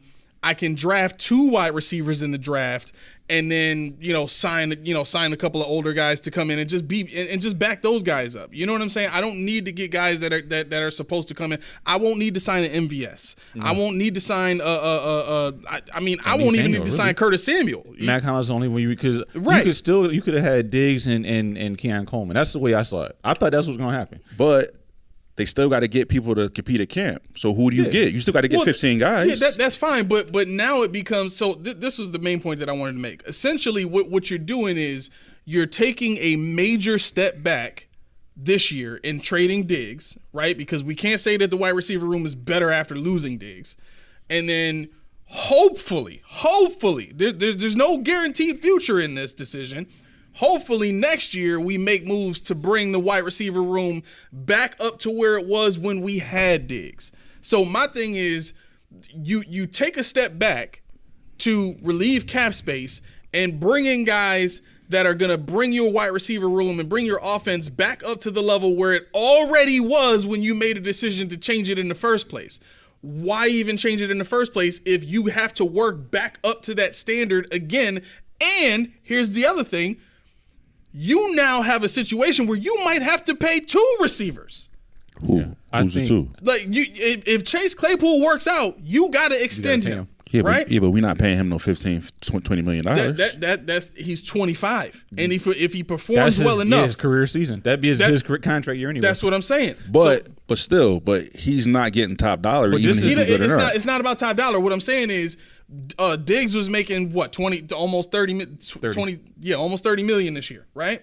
So let's say you give Claypool what we thought Gabe Davis was gonna get on the market, which is like somewhere between 14 and 17 million, right? So you give him the 14 to 17 million, right? And then you still got Curtis Samuel's 23 million on the books. MVS, if he balls out, he's going to get an extension, right? And let's say you pay him 2 years, $16 million or something like that because he's earned it, right? You just made me sick. If MVS balls out, that means he had an opportunity to, and that means that something's really wrong. And that's not an insult on him. It just means that we're really nowhere. But to your question about, I think this is different. Had they cut him or traded him because of the money, you're right. I'm with you. But that's what I'm saying. Because to me, I don't care about the reasons. I could care less. Well, see, for me, I'm looking at the money. I care about the reasons because. Well, okay, so outside looking in says if we kept him, we'd have $3.7 million more to spend. Okay. Right. So before we, I think after we signed everybody, like right after the draft, we had like $4 million. Yeah, it was like in cap space. 4.8. Right, so it would have been about the same if they had just kept Diggs, drafted a couple of wide receivers. They wouldn't have needed to sign these guys. They probably could have signed, That's the part. That's the part that I disagree with. What's that? Even if they kept it, they still got to sign wide receivers. Yeah, but what I'm saying is they wouldn't have had to spend $2.2 million that they paid to MVS guaranteed, and they probably wouldn't have had to spend the million. I think it's a million 1.125 or something like that for. Yeah, that's four. We're talking about $4 million. Well, like I said though, for me this isn't money. See, if it was money, I get it because you have to get there. Right. But that's $4 million without Diggs too. You got to realize like. You cool with that? Yeah, because like Diggs was our highest paid wide receiver, but he was our best receiver. True, but now we don't have to pay him no more. Well, but we also lose his services. Exactly. So I mean, to me, that's what you have to look at. Like, okay, boom, Diggs is an aging receiver. We're paying him a lot of money. So yeah, if you don't want to pay him, you got to get rid of him. They got rid of him. Now they don't have to pay him. They can pay somebody else. That's my thing. I don't think that's why they got rid of him. The money is not it. Again, right. I don't care about the reason. The bottom line is he was our highest paid wide receiver. So now he's off the team. We ain't got to worry about that. But you're cool with a team pissing away $31 million because of emotions? Hey, I don't care why you're doing it. It's just not money that we ain't got to pay no more. Outside looking in said Diggs is our highest paid wide receiver. He really is. That's what I'm saying. He still is, now. but we're paying him to not be on the team, which is asinine. To not be on the team, and I think we could have definitely leveraged it. I mean, it's valid. I mean, I'm not going to tell you the way you think is wrong, but see, my thing is a precursor to other things that could be happening. It's a precursor to our leadership and how they manage our team. And I think if there was a legal issue, if Von Miller, if there was a some kind of real locker room disparity, some kind of cancer, you got to get him out of here. Yeah. But if he's an opposition to your coach and it's behind the scenes and the coach says, I just want him gone. So what you just said, if that was the case, then you're cool with it. That's what I'm saying. Like, but it doesn't change anything now. We're at the same point. It's just feelings. It does though. It's just a feeling. So all right, hold on. So all right, so listen. What I'm saying is, you guys are doing this because it's the emotion attached to the event. Because when you think about things, the event does not cause our emotions to change. I'll give you a perfect example. If both of you guys are driving in a car and somebody cuts you off, immediately most people are going to be pissed off. Yeah. Then if you find out that the guy who cut you off had a heart attack, now it changes. Your mindset changes. The event still happened though. He still cut you off, but now you got information like, oh man, he had a heart attack. Now you're not mad. Yeah, but that's assuming that not paying Stefon Diggs is equivalent to finding out this guy had a heart attack and that makes it okay. That doesn't make it okay for me. But what Keon just said was, if it was illegal, if we got rid of him, he's cool with that. But he's not cool with it because they didn't do that. Well, yeah, the reason matters. So that's what I'm saying. It don't matter because it's regardless of the situation, the guy cut you off. No matter why he cut you off, no matter what the reason for, the bottom line is you got cut off. But what I'm saying is your emotion is tied because of what comes with it. He cut you off because he felt like it. Now you pissed off. Well, he cut you off because he had a heart attack. Now you're not pissed off. No. So okay, so I understand what you're saying, but the cause effect reality of it is, if this guy cuts me off, you're right. I'm going to be pissed off regardless of what the reason is. But if I find out why, and it's because he had a heart attack, that decreases the chance of me following him and trying to punch him in his face. Exactly. But again, you still have to, like, you can't negate the wanting to punch him in the face part because I'm still mad anyway. Like, my level of anger will decrease once I find out what the reason why I was cut off is. That's the point that I'm making. It's not the event that caused your emotions. It's the reasoning behind it. Right. So again, if that's the consideration, then the reason does matter. You're saying that because I'm going to be mad anyway, the reason doesn't matter. No, that's not what I'm saying. I'm saying you got cut off regardless if you feel okay about it or if you're mad about it. The end result is you got cut off. Yeah, that's what I'm saying. But if the reason why I got cut off changes my feelings on getting cut off, it's emotional. No. It is. It's a rational consideration to someone's reason. Like okay, can we agree there's a difference between a reason and an excuse?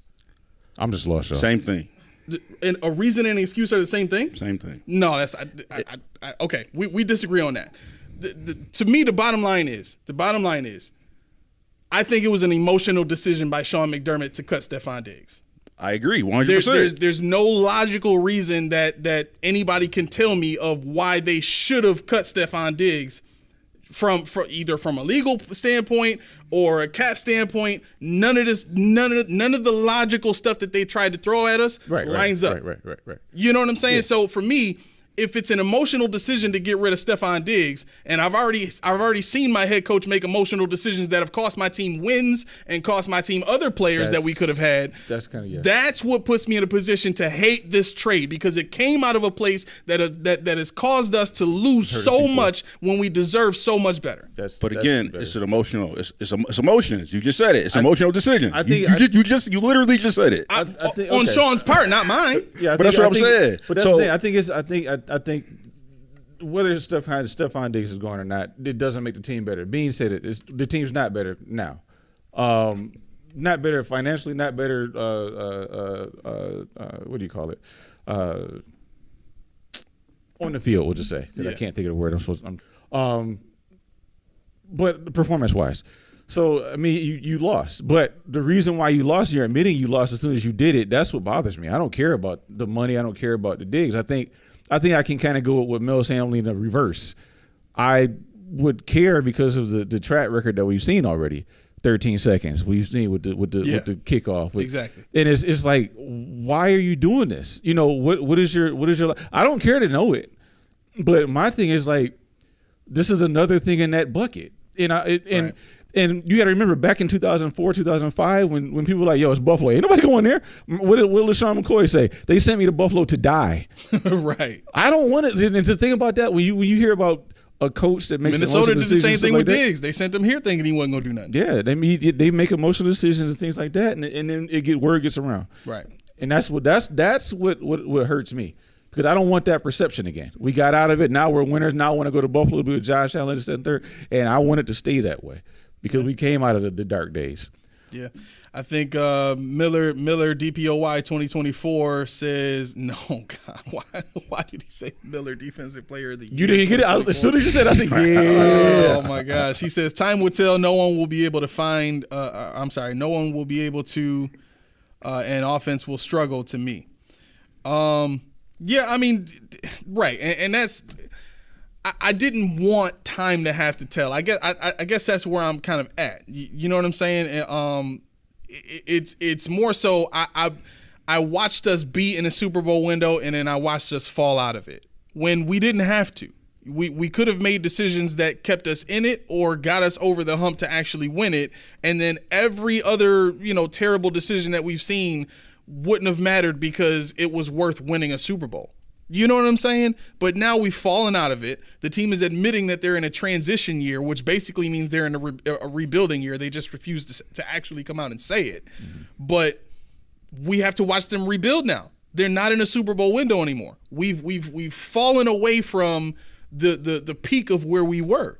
And for us to make a move that takes us further away from that peak for the hopes of building back up to that the next year, it's like we had so much other stuff on the team that we could have focused on aside from Stefon Diggs. He didn't have to be a focal point. If we were really talking about trying to make the team better, cut Deion Dawkins. You can find a better left tackle. You didn't have to extend him and give him $60 million. But you know what's funny when you say that? You notice I said Deion Dawkins and emphasized it 2 times when we did restructures. There's people that they cleave to, they hold on to it with both hands, knuckles white, because they squeeze him for dear life, and he's one of them. Yeah, Roy, it's not doom and gloom. Okay, I need everybody to understand this. We are trying to hold the team accountable for decisions that they make. It's the equivalent of us wanting our politicians to be accountable, right? We criticize the policies and stuff that they come up with or the policies that they don't come up with. We criticize the potholes in the streets. We do all of this stuff. Why? Because we pay their salaries, right? So it matters. And what a lot of people don't take into consideration when it comes to these sports teams is this stadium that we got coming in 2026 is it is what 90% of it is tax dollars. It's something like that. It's some astronomically high number. Basically, we're paying for the stadium out of our tax money. So we're paying for the facility that this team is going to use to play their games. On top of that, we pay the tickets. We pay the ticket sales. So at least a small portion of what we contribute to the team goes into the salaries of the staff and the salaries of the players. Like, I don't know how you work around that to say we shouldn't try to hold the team accountable. Well, I'm giving them my money. If I'm paying for something, I want to have some kind of say in it. Unless I'm just, giving some CPA my money and telling them to go throw it at the stock market. That's different. This is something that we're directly paying for.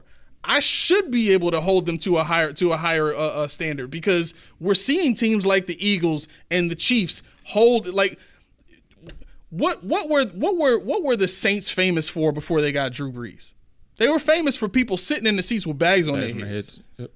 They were famous for seats being covered and stuff like that. You think the franchise wanted to continue on going, with seeing people with bags on their heads and stuff like that? Like at some point it clicked. We're not selling tickets. We're not selling merchandise. We're not making money. We have to do something to fix that, right? Every team in the league hits that point. Tampa Bay hit that point. Then they found an opportunity to go get Tom Brady, and they capitalized on it. They didn't just sit back and say, "Hey, man, we gonna try to double it back the following year and not add no pieces and not try to do nothing different." Like, They had won their Super Bowl already when they tried to bring everybody back for a second year. Mm-hmm. That's different than what we did. Like, we got to a divisional game and said, let's just bring everybody back. Run it back, yep. We're that close. I mean, the first one, okay. But after that, I need more. All right, so you ready to argue? Real quick. Roy said my ex tried to use that same argument on me. Is that why she's your ex, bro? How'd it work out? That's probably what happened. Dorothy Hunter says, one player doesn't make the team. Can y'all name anyone on the team that's actually missing Diggs right now? Josh. I was like, Josh. We can't. Thank you. Because when I need a play made, who can I turn to? You could ask Kincaid. You can ask James Cook. You could ask, and the reason why I say that is because guess who made it so much easier? And that's part of my argument with well, not part of my argument. That was one of the stats I had. Yeah. James Cook, he faced 8 men in a box the fourth least amount of times in the league. Yep. Why is that? Because everybody's like, where's 14? Exactly. Oh, snap. Yep. 11% of his snaps, of his runs were against less than 8 men in a box, light boxes. And he capitalized. How are you going to do a light box when you got the 12 personnel and your best player is a tight end? Yeah. That's tough. Now, I'll say this, like, I was a huge Stefon Diggs fan, right? So I know he was the best wide receiver that we had. However, now that he's gone, like, in hindsight, he was on the team, but we didn't get a championship while he was on the team. Mm-hmm. So I could see both perspectives. We also lost our offensive coordinator during that same time period. So I can see both perspectives, right? So now he's gone. Mm-hmm. So now, who's to say that these 2 or 3 wide receivers can't bring up that production that Diggs had? No, that's not fair to say. It's possible he could, maybe not. But it's not fair to say right now. I can't non-emotionally say, "Oh, it's not going to happen." That's what I'm saying. Well, so like I said, a lot of it is, which I get, I understand it, is emotions, which is cool. But like, the reality is, things happen. Like we can't change it. We have no say. We can't. You know what I'm saying? There's nothing we can do about it. But like, for example, like if my wife has an event, right? I don't show up for the event. Nice seeing you, dog. Right. Seeing you again. No matter what. Hey, I got pulled over by the cops. I couldn't make it. It'll make her feel better, but it still doesn't erase the fact that I wasn't there. Can you have Christina talk to T, please? Like, because T be like, what? That's why I said, hey, there's no difference between an excuse or a reason, because the bottom line is I didn't show up. Now, for my wife, the reason matters, because if I was fooling around, and I'm like, oh, I was at the game or whatever, no, I'm going to be mad. But if, hey, I tried to come, but I was in an accident, that's different. But the underlying thing is, were you there? Mm-hmm. No. Mm-hmm. So, and that experience when she's there, to her in that moment, it doesn't matter why I'm not there. All that matters is I'm not there. You know what I'm saying? So, like, with this whole... Okay, but hold on. In that same analogy, what if you had a heart attack? Again, I'm not there. What Mel's saying is like, but the reason why you're not there matters. No. What Mel's saying is that when she doesn't know, when he's just the not event there. For her and her eyes, she's going through an event without me being there. No, I get that. Whether or not I'm there, you know what I'm saying? Right. So, but you're putting the moment in a vacuum and saying, because this happens, nothing else outside of this moment happening matters. But what I'm saying to you is, okay, fine. If you want to keep it in the vacuum, that's cool. But when you consider the conversation that comes after the fact, you're not there, right? So that let's say you're in the hospital, she has the event, she finds out after the event you didn't make it because you were in the hospital, you had a heart attack. She comes to the hospital, she not gonna care about you not making the event no more because, bro, you had a heart attack. Like, that matters more. She would say, bro. Guess what you just said? When she gets to the hospital, while she's at the event, she's gonna care. Yeah, but again, that's what I'm saying. But that's what I'm saying. You're trying to keep the event in a vacuum. You can't has to matter. No. I see what Mel's saying. Basically, okay, it's like right now. The event is what it is. If T's supposed to pick me up, like right now, you know, I'm mad because I'm sitting here. Y'all went on about your day. I'm late for work. Blah blah blah. As soon as I find out, you're right. As soon as I find out where she was, but he's saying like while the event is taking place, while we're in it now, she don't give a damn why I'm not here. It's just I'm not here. But once she finds out, like you said, you're right. That's the after effect. So but it don't change the event. Okay, so all of this comes down to one simple question then: is the team better without Diggs right now? I think the team is the same. No. No. All right, no. hold up. Wait. I can prove it. How? With Diggs, were we a Super Bowl champion? It's a yes or no question, eh? Were we a Super Bowl champion? You know where I am with it. With Diggs on the team, were we a Super Bowl champion? The answer is no. Being a Super Bowl champion doesn't determine whether or not you're a better team without one player. I'm just posing the question. I'm just posing the question. Yeah. When Diggs was on the team, were the Bills a Super Bowl champion? No. When him out the team, are we Super Bowl champion? No. Are they okay?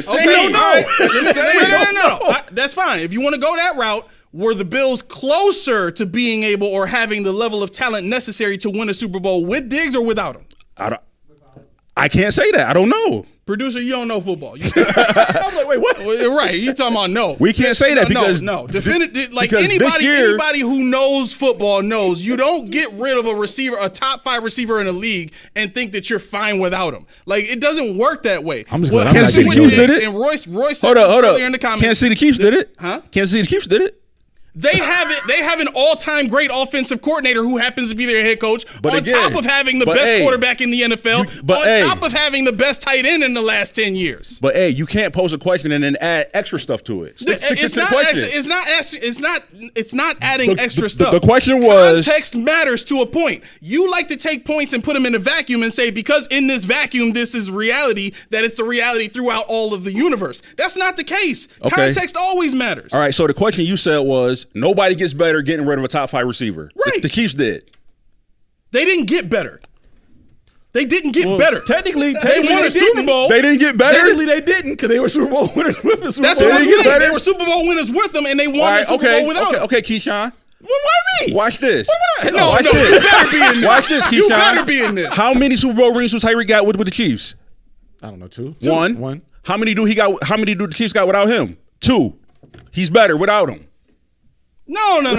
Why not? They got 2 championships without him. You just said the standard was winning a championship. Did they win one with him? Yes. Did they win one without him? Yes. So it's the same. So they were the same twice. Right, that's what I'm saying. It's the same twice. They're the same twice. You can't compound it. Can I just say this right? Can I just say real quick? In my mind, they're better because when they had him, he was there with them for how many years? They got 1 Super Bowl. When he was out him, he got 2 Super Bowls. I love you, but there's a lot of stuff that happens in your mind. Real quick? What? I'm glad I'm not getting the one in the argument right now. No. See, you do this all the time. As soon as we start debating, you just sit back there and start popping your popcorn like, I love this. Yeah, right. No, you know what time it is? It's 8:08. It's time to roast me? It's time to roast you. All right, let's go. Ready? All right, check this out. I don't want to. Tell me. I put this in the thumbnail. People have been waiting to hear this debate all day long. On suspense. Right. So listen. I'm gonna just come out and say it. I think Ray Davis should be the RB1 this year. Y'all can call me crazy. But look at these numbers. Okay, both of these running backs played in the SEC, mind you. All right. Ray Davis, 199 attempts, 1,178 yards, 5.7 yards per carry, 14 rushing touchdowns, 86.8 yards per game. Okay, receiving 33 receptions, 323 yards, 7 touchdowns. He averaged 24.8 yards per game receiving.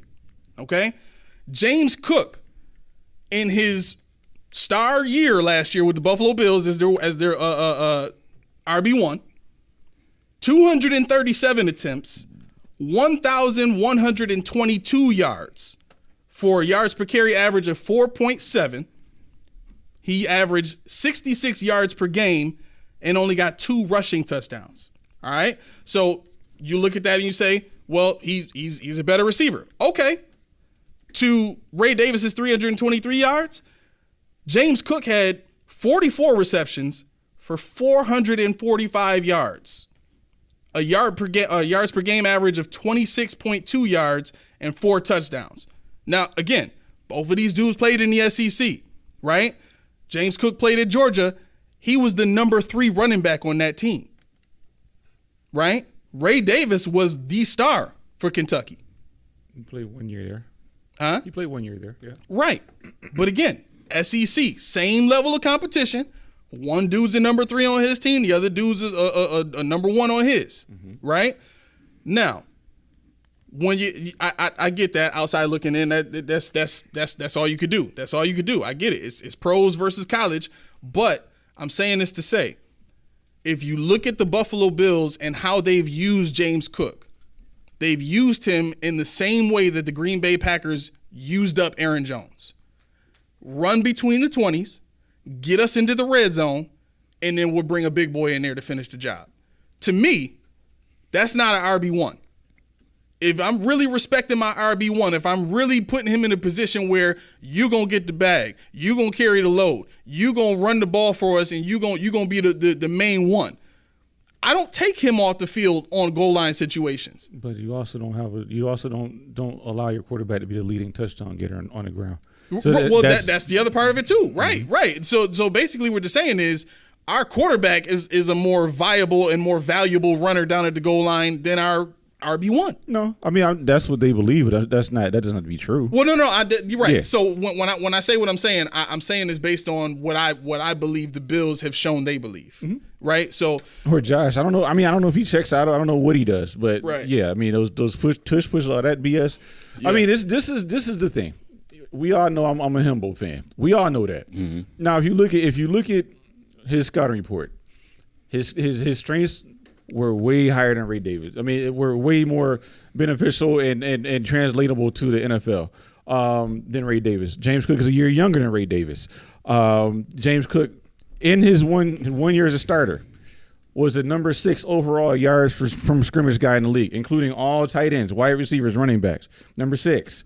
You're talking about a guy who only had his average yards per carry destroyed by one. Because of the rushing attempts. No, by one player, Connor McGovern. He was over 5 yards per carry in every slot that had nothing to do with Connor McGovern, including outside of Deion Dawkins, both sides, or the right side of Mitch Morse, Osiris Torrance, Spencer Brown, Dalton Kincaid. He even ran better behind. Now, the knock on James Cook was he was not a good gap blocker. Ray Davis is. Mm-hmm. James Cook ran mostly in gap schemes, which means man blocking ahead. Why? Because they said James Cook didn't have the patience. Ray Davis does. Mm-hmm. James Cook is not a good pass blocker. Ray Davis is not a good pass blocker. Ray Davis is a good receiver in college, right? Mm-hmm. That's what they say. Guess what? Mr. James Cook, who dropped seven passes last year, dropped one his whole college career. He won a championship too. He won a championship. Dropped one pass his whole college career. Goes to the league. I don't know if it's Josh Allen who doesn't throw screens or whatever the case may be. I mean, Josh throws like 75. Yeah, but that's the thing. The receivers say he don't throw that hard. No, that's Keon Coleman talking. Hey, Ted. No, because MVS said it. No, that's what I'm saying. That's what I say. He's like Ted. Who he throw hard? Who? Nah, he don't throw hard at all. He like his monitor swollen up. Nah, he throws soft as ever. But I mean, and the thing about James Cook is this: if you look at James Cook, once a year removed from being a Pro Bowler, being 1 year removed from being 10th in yards per carry, being 5th in rushing attempts, he was 5th. He never had a year where he had a 200-yard rushing a touch season in college. He goes to the league, his first starter, he's almost 300. Okay, but I get that. But he's playing with the second best quarterback in the entire NFL right now. Okay. Right? And Ray Davis's quarterback was Devin Leary. Mm-hmm. Who is that? Exactly. But that's my point. Mm-hmm. So he's playing at Kentucky in the SEC against much better competition with no real passing game because the quarterback wasn't great. So more of the load fell on him, right? I'm comparing these dudes in college. I know I brought up James Cook's stats in the NFL, right? But I'm looking like that's the only point in time where he had real volume and opportunity to compare with Ray Davis. Because if I were to compare their college careers and their college numbers, it wouldn't even be fair. Because James Cook just didn't get the same opportunities. If you go Ray Davis at Vanderbilt, what do you have? But yeah, about to say, what about Ray Davis at Temple and Vanderbilt? Yeah, at Temple and Vanderbilt. Yeah, but even with that, Ray Davis's best year eclipses anything James Cook did until he got to the pros. Right. So what I'm saying is, let's see what Ray Davis can do this year. But I think based on his size and what he's done at the college level, I think he deserves an opportunity to compete at least for that number 1 spot because they aren't respecting James Cook enough to give him those goal line carries and actually treat him like an RB1. They're not going to respect anybody enough to do that. I think Ray Davis should be the goal line back on this team instead of Josh. I think anybody besides I agree with Josh, that. Right? Because I just want a running back to do running back things. So if they're smart, they'll run James Cook.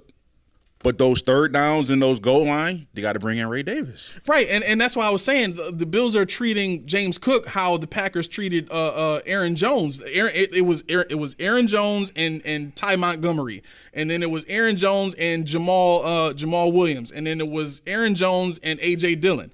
That's what they did. They loved employing that 2 running back system, but again, with the way things are changing now in the NFL and defenses like really clamping down on the pass game with this cover 2 shell that they're running, whether it be all in nickel or they run it from a Tampa 2 who does that? Actually Tampa Bay runs that.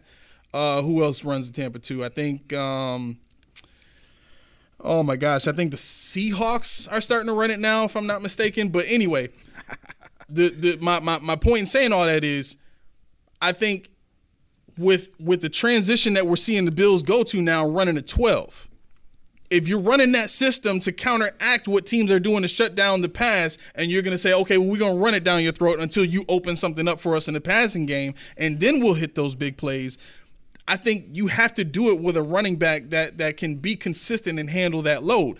James Cook hasn't been that guy in college, and they haven't shown a level of honoring James Cook or respecting him to the degree to allow him to run the ball inside the 20. If you're talking about like getting back to what forces teams out of cover 2, you need a running back to be in rhythm. I mean, I'm looking at this, and I'm sitting here thinking, okay, Ray Davis. Ray Davis was 17th in yards per reception, 10.8. He was 5th in receptions at 32. He was 10th in receiving yards at 324. He was 8th amongst all running backs that were eligible at with quarterbacks RTGs when thrown to at 140. 18th in yards per carry at 5.7. Now, how does that sound? You're 18th in the nation at 5.7. Doesn't that sound a little low? You're telling me there's in 17 guys? No, that's not low. That's not low. He's 18th in the nation. You know how many college teams there are? My point is 5.7. 5.7 in the NFL is where does that get you? If you're averaging 5.7 as a bill cow back in the NFL, are you not number 1, number 2? Yeah. So there's 17 guys better than him at 5.7 yards per carry among eligible running backs. But it's the college game. That's my point. You're comparing a Pro Bowler that we've seen. No, he's he's a Pro Bowler. First ballot. No, James first ballot. Okay, he was not an alternate. Okay. Was he? Was he alternate? Okay. No. Good. But you're comparing a Pro Bowler who just came off a dynamic season that can only get better to a guy who's not even looked at being a major second contract receiver. Okay, but when they tried to use James Cook for what makes James Cook great, he couldn't do it. Like, how long do you need to see him not be able to do what you drafted him for before you say, maybe we need to back up off him a little bit and give another guy a shot? Again, I don't want this debate to come off as like I hate James Cook and I want him, out of here. Call him himbo, but I know you don't. No. But I was one of the guys that liked James Cook. Go back and watch our earlier episodes. Yeah. I like James Cook, but I'm having this debate because the thought process in my mind is, when I see what the Green Bay Packers did to Aaron Jones and how they just dismissed him after 5 years of being a superstar in the league, especially in fantasy, the man was a dog for the Packers, and they just dropped him like it was nothing. For what? They got A.J. Dillon. Or do they still have A.J. Dillon? Did they re-sign him? I don't think so. Right. So who does Green Bay have now? Right, so they're saying it doesn't matter because they got 5 wide receivers. They ain't no right because I don't know anything about it. Like in that situation, we gonna throw the ball all the time now because we got 5 wide receivers. We got an up and coming young quarterback in Jordan Love. Okay, cool. But for them to they just gave him a big contract, and then just out of nowhere, just see ya, go find somewhere else. They got Josh Jacobs. Okay, they got Josh. Okay, so Green Bay? Yep. Josh Jacobs is more of an RB1 than Aaron Jones is, and I think that tells you what they thought about Aaron Jones right there. Like Aaron Jones is actually very comparable to James Cook in terms of how he runs the ball, how he catches the ball, how they used him, all that stuff. I think it's a very, very strong comparison between the two. And if the team just so readily got rid of him for a guy that actually is a 3-down back, that should tell you something.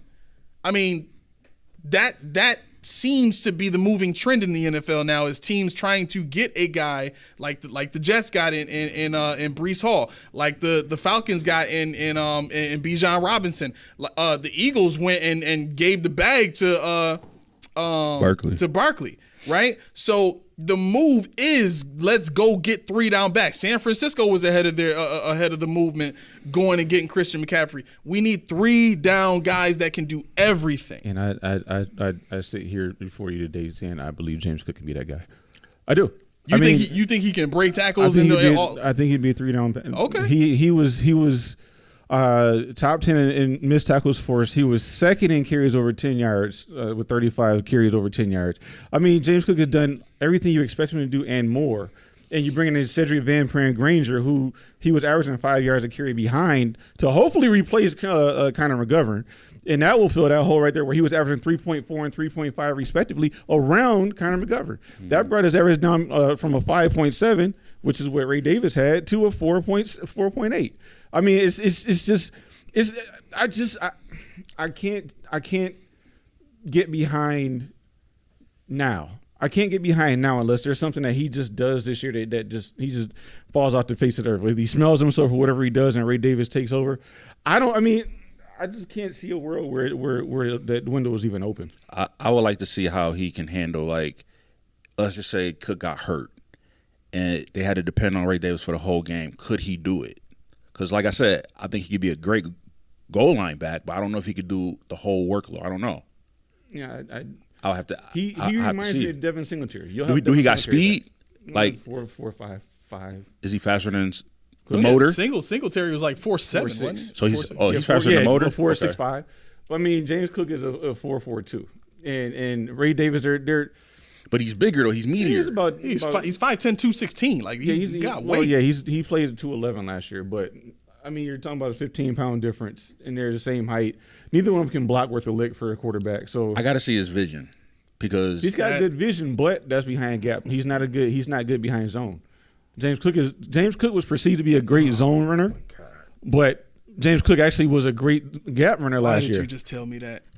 They drafted another player who's not good at something that they do. Well, I'm not okay. Let me back you off the list. I'm not gonna say he's not good at it, but his forte is behind a gap when they run a zone mostly. Well, no, they run a gap mostly. They do run gap because James Cook was primarily gap last year. It was about 60% gap last year. Okay, so it was a little bit more than half and half. But James Cook did fine when Conor McGovern went in front of him.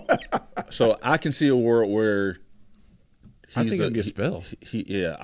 I can see where they go Cook and Davis. I can see a spell. But that's going to put which guy out? Who? Ty Johnson? Ty Johnson. I think he'd be that goal line dude. What? Over Davis? I don't know. No, man. not over. Oh. Well, if you're going to spell him, Oh, I see what you're saying. Yeah. All I'm saying is the whole reason for me having this debate wasn't even really to be right about who should be the RB1. It's to start the thought process of thinking along the same lines that some of these other teams that are that they look better on paper, or they're making moves that make sense towards winning a Super Bowl are making. And the Bills moving to a pro system, that's the logical reaction to what the NFL is doing defensively. They should have done that, right? And when we researched it earlier last season, we found this is actually how you combat that cover two shell.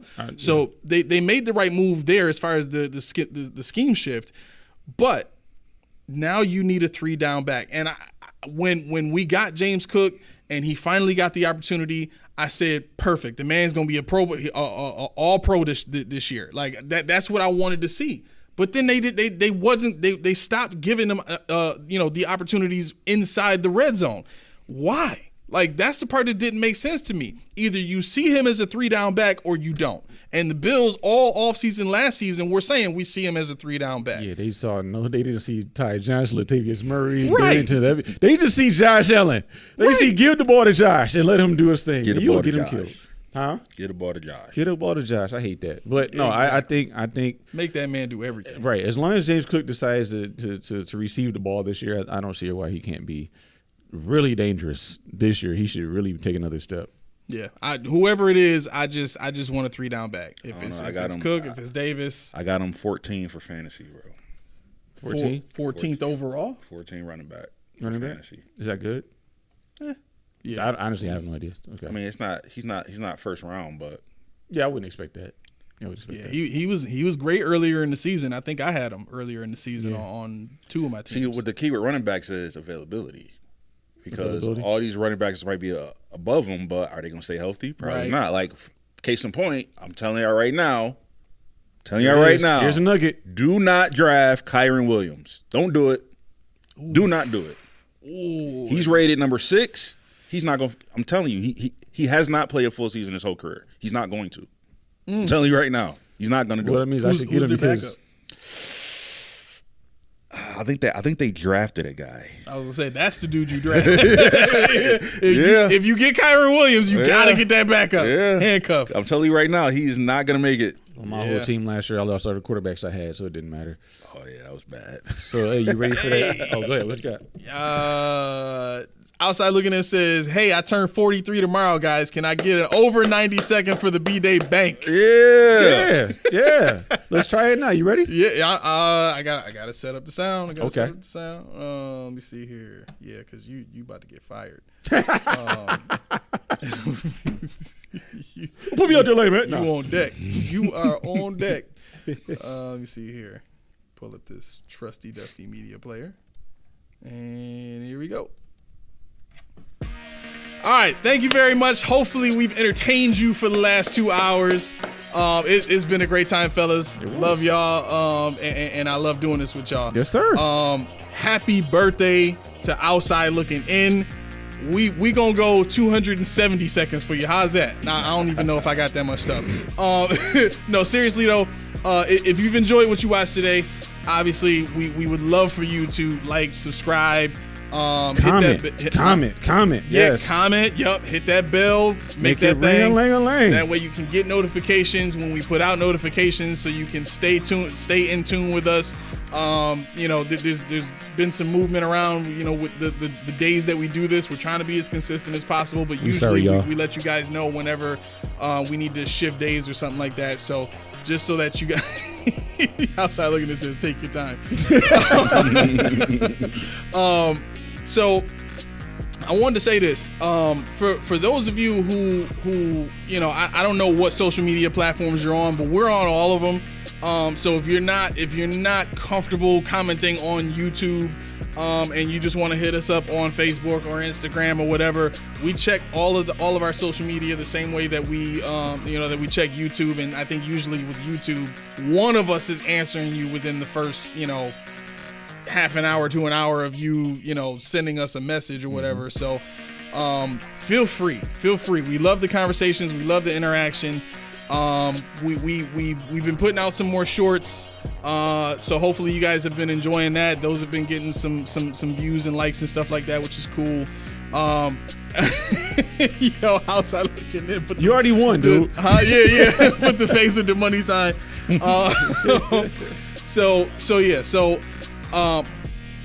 My oldest son Junie just got a new co-host on his podcast now, right? Definitely check him out. It's only going to be downhill from here, right? He's only going to keep getting better with time. So check him out. Basketball Truth and Knowledge is the name of the podcast. As you can see, he can't stop talking basketball. I literally have to stop him from talking basketball just so we can get the set up the right way before the show starts. It is my fault too. Yeah. These two. I'm surprised you ain't jumping on the show from time to time. Like that's. If I had time, I would. Yeah, Solomon, you missed a lot, man. You missed a lot. Definitely, Solomon. man. He came up and got a co-host on his podcast. So there was one other thing that I wanted to get out to, and I'm trying to remember what it is. Did y'all have anything that y'all wanted to get out before we? Nah, I got to empty my bladder. So You got to empty your bladder? yeah, man. All right. Well, outside looking inside, I got to take my time. Well, I Is don't that know okay? how much time you got. Don't pee in my seat, man. Don't pee in my seat. All right, that's all I got. That's the best I can do for you. That's 2 run-throughs there for outside looking in. Oh, outside looking in says go pee. So just go now. Just right now. Well, yeah, what during the close, walk across the cameras, trip over the lights, knock over a few desks. All right. Thank y'all so much for tuning in. It's been great sharing this time with y'all. Check us out on Monday at sometime between 6:15, 6:20 is usually when we hop on. And we'll see you then. All right. This has been the Post Podium Podcast, home of the all truth, no sodium takes. I've been your co-host, Aramis. Mac. Key, Who needs to go pee? I got to go. Like the rhyme. All right, folks. That's it. Peace.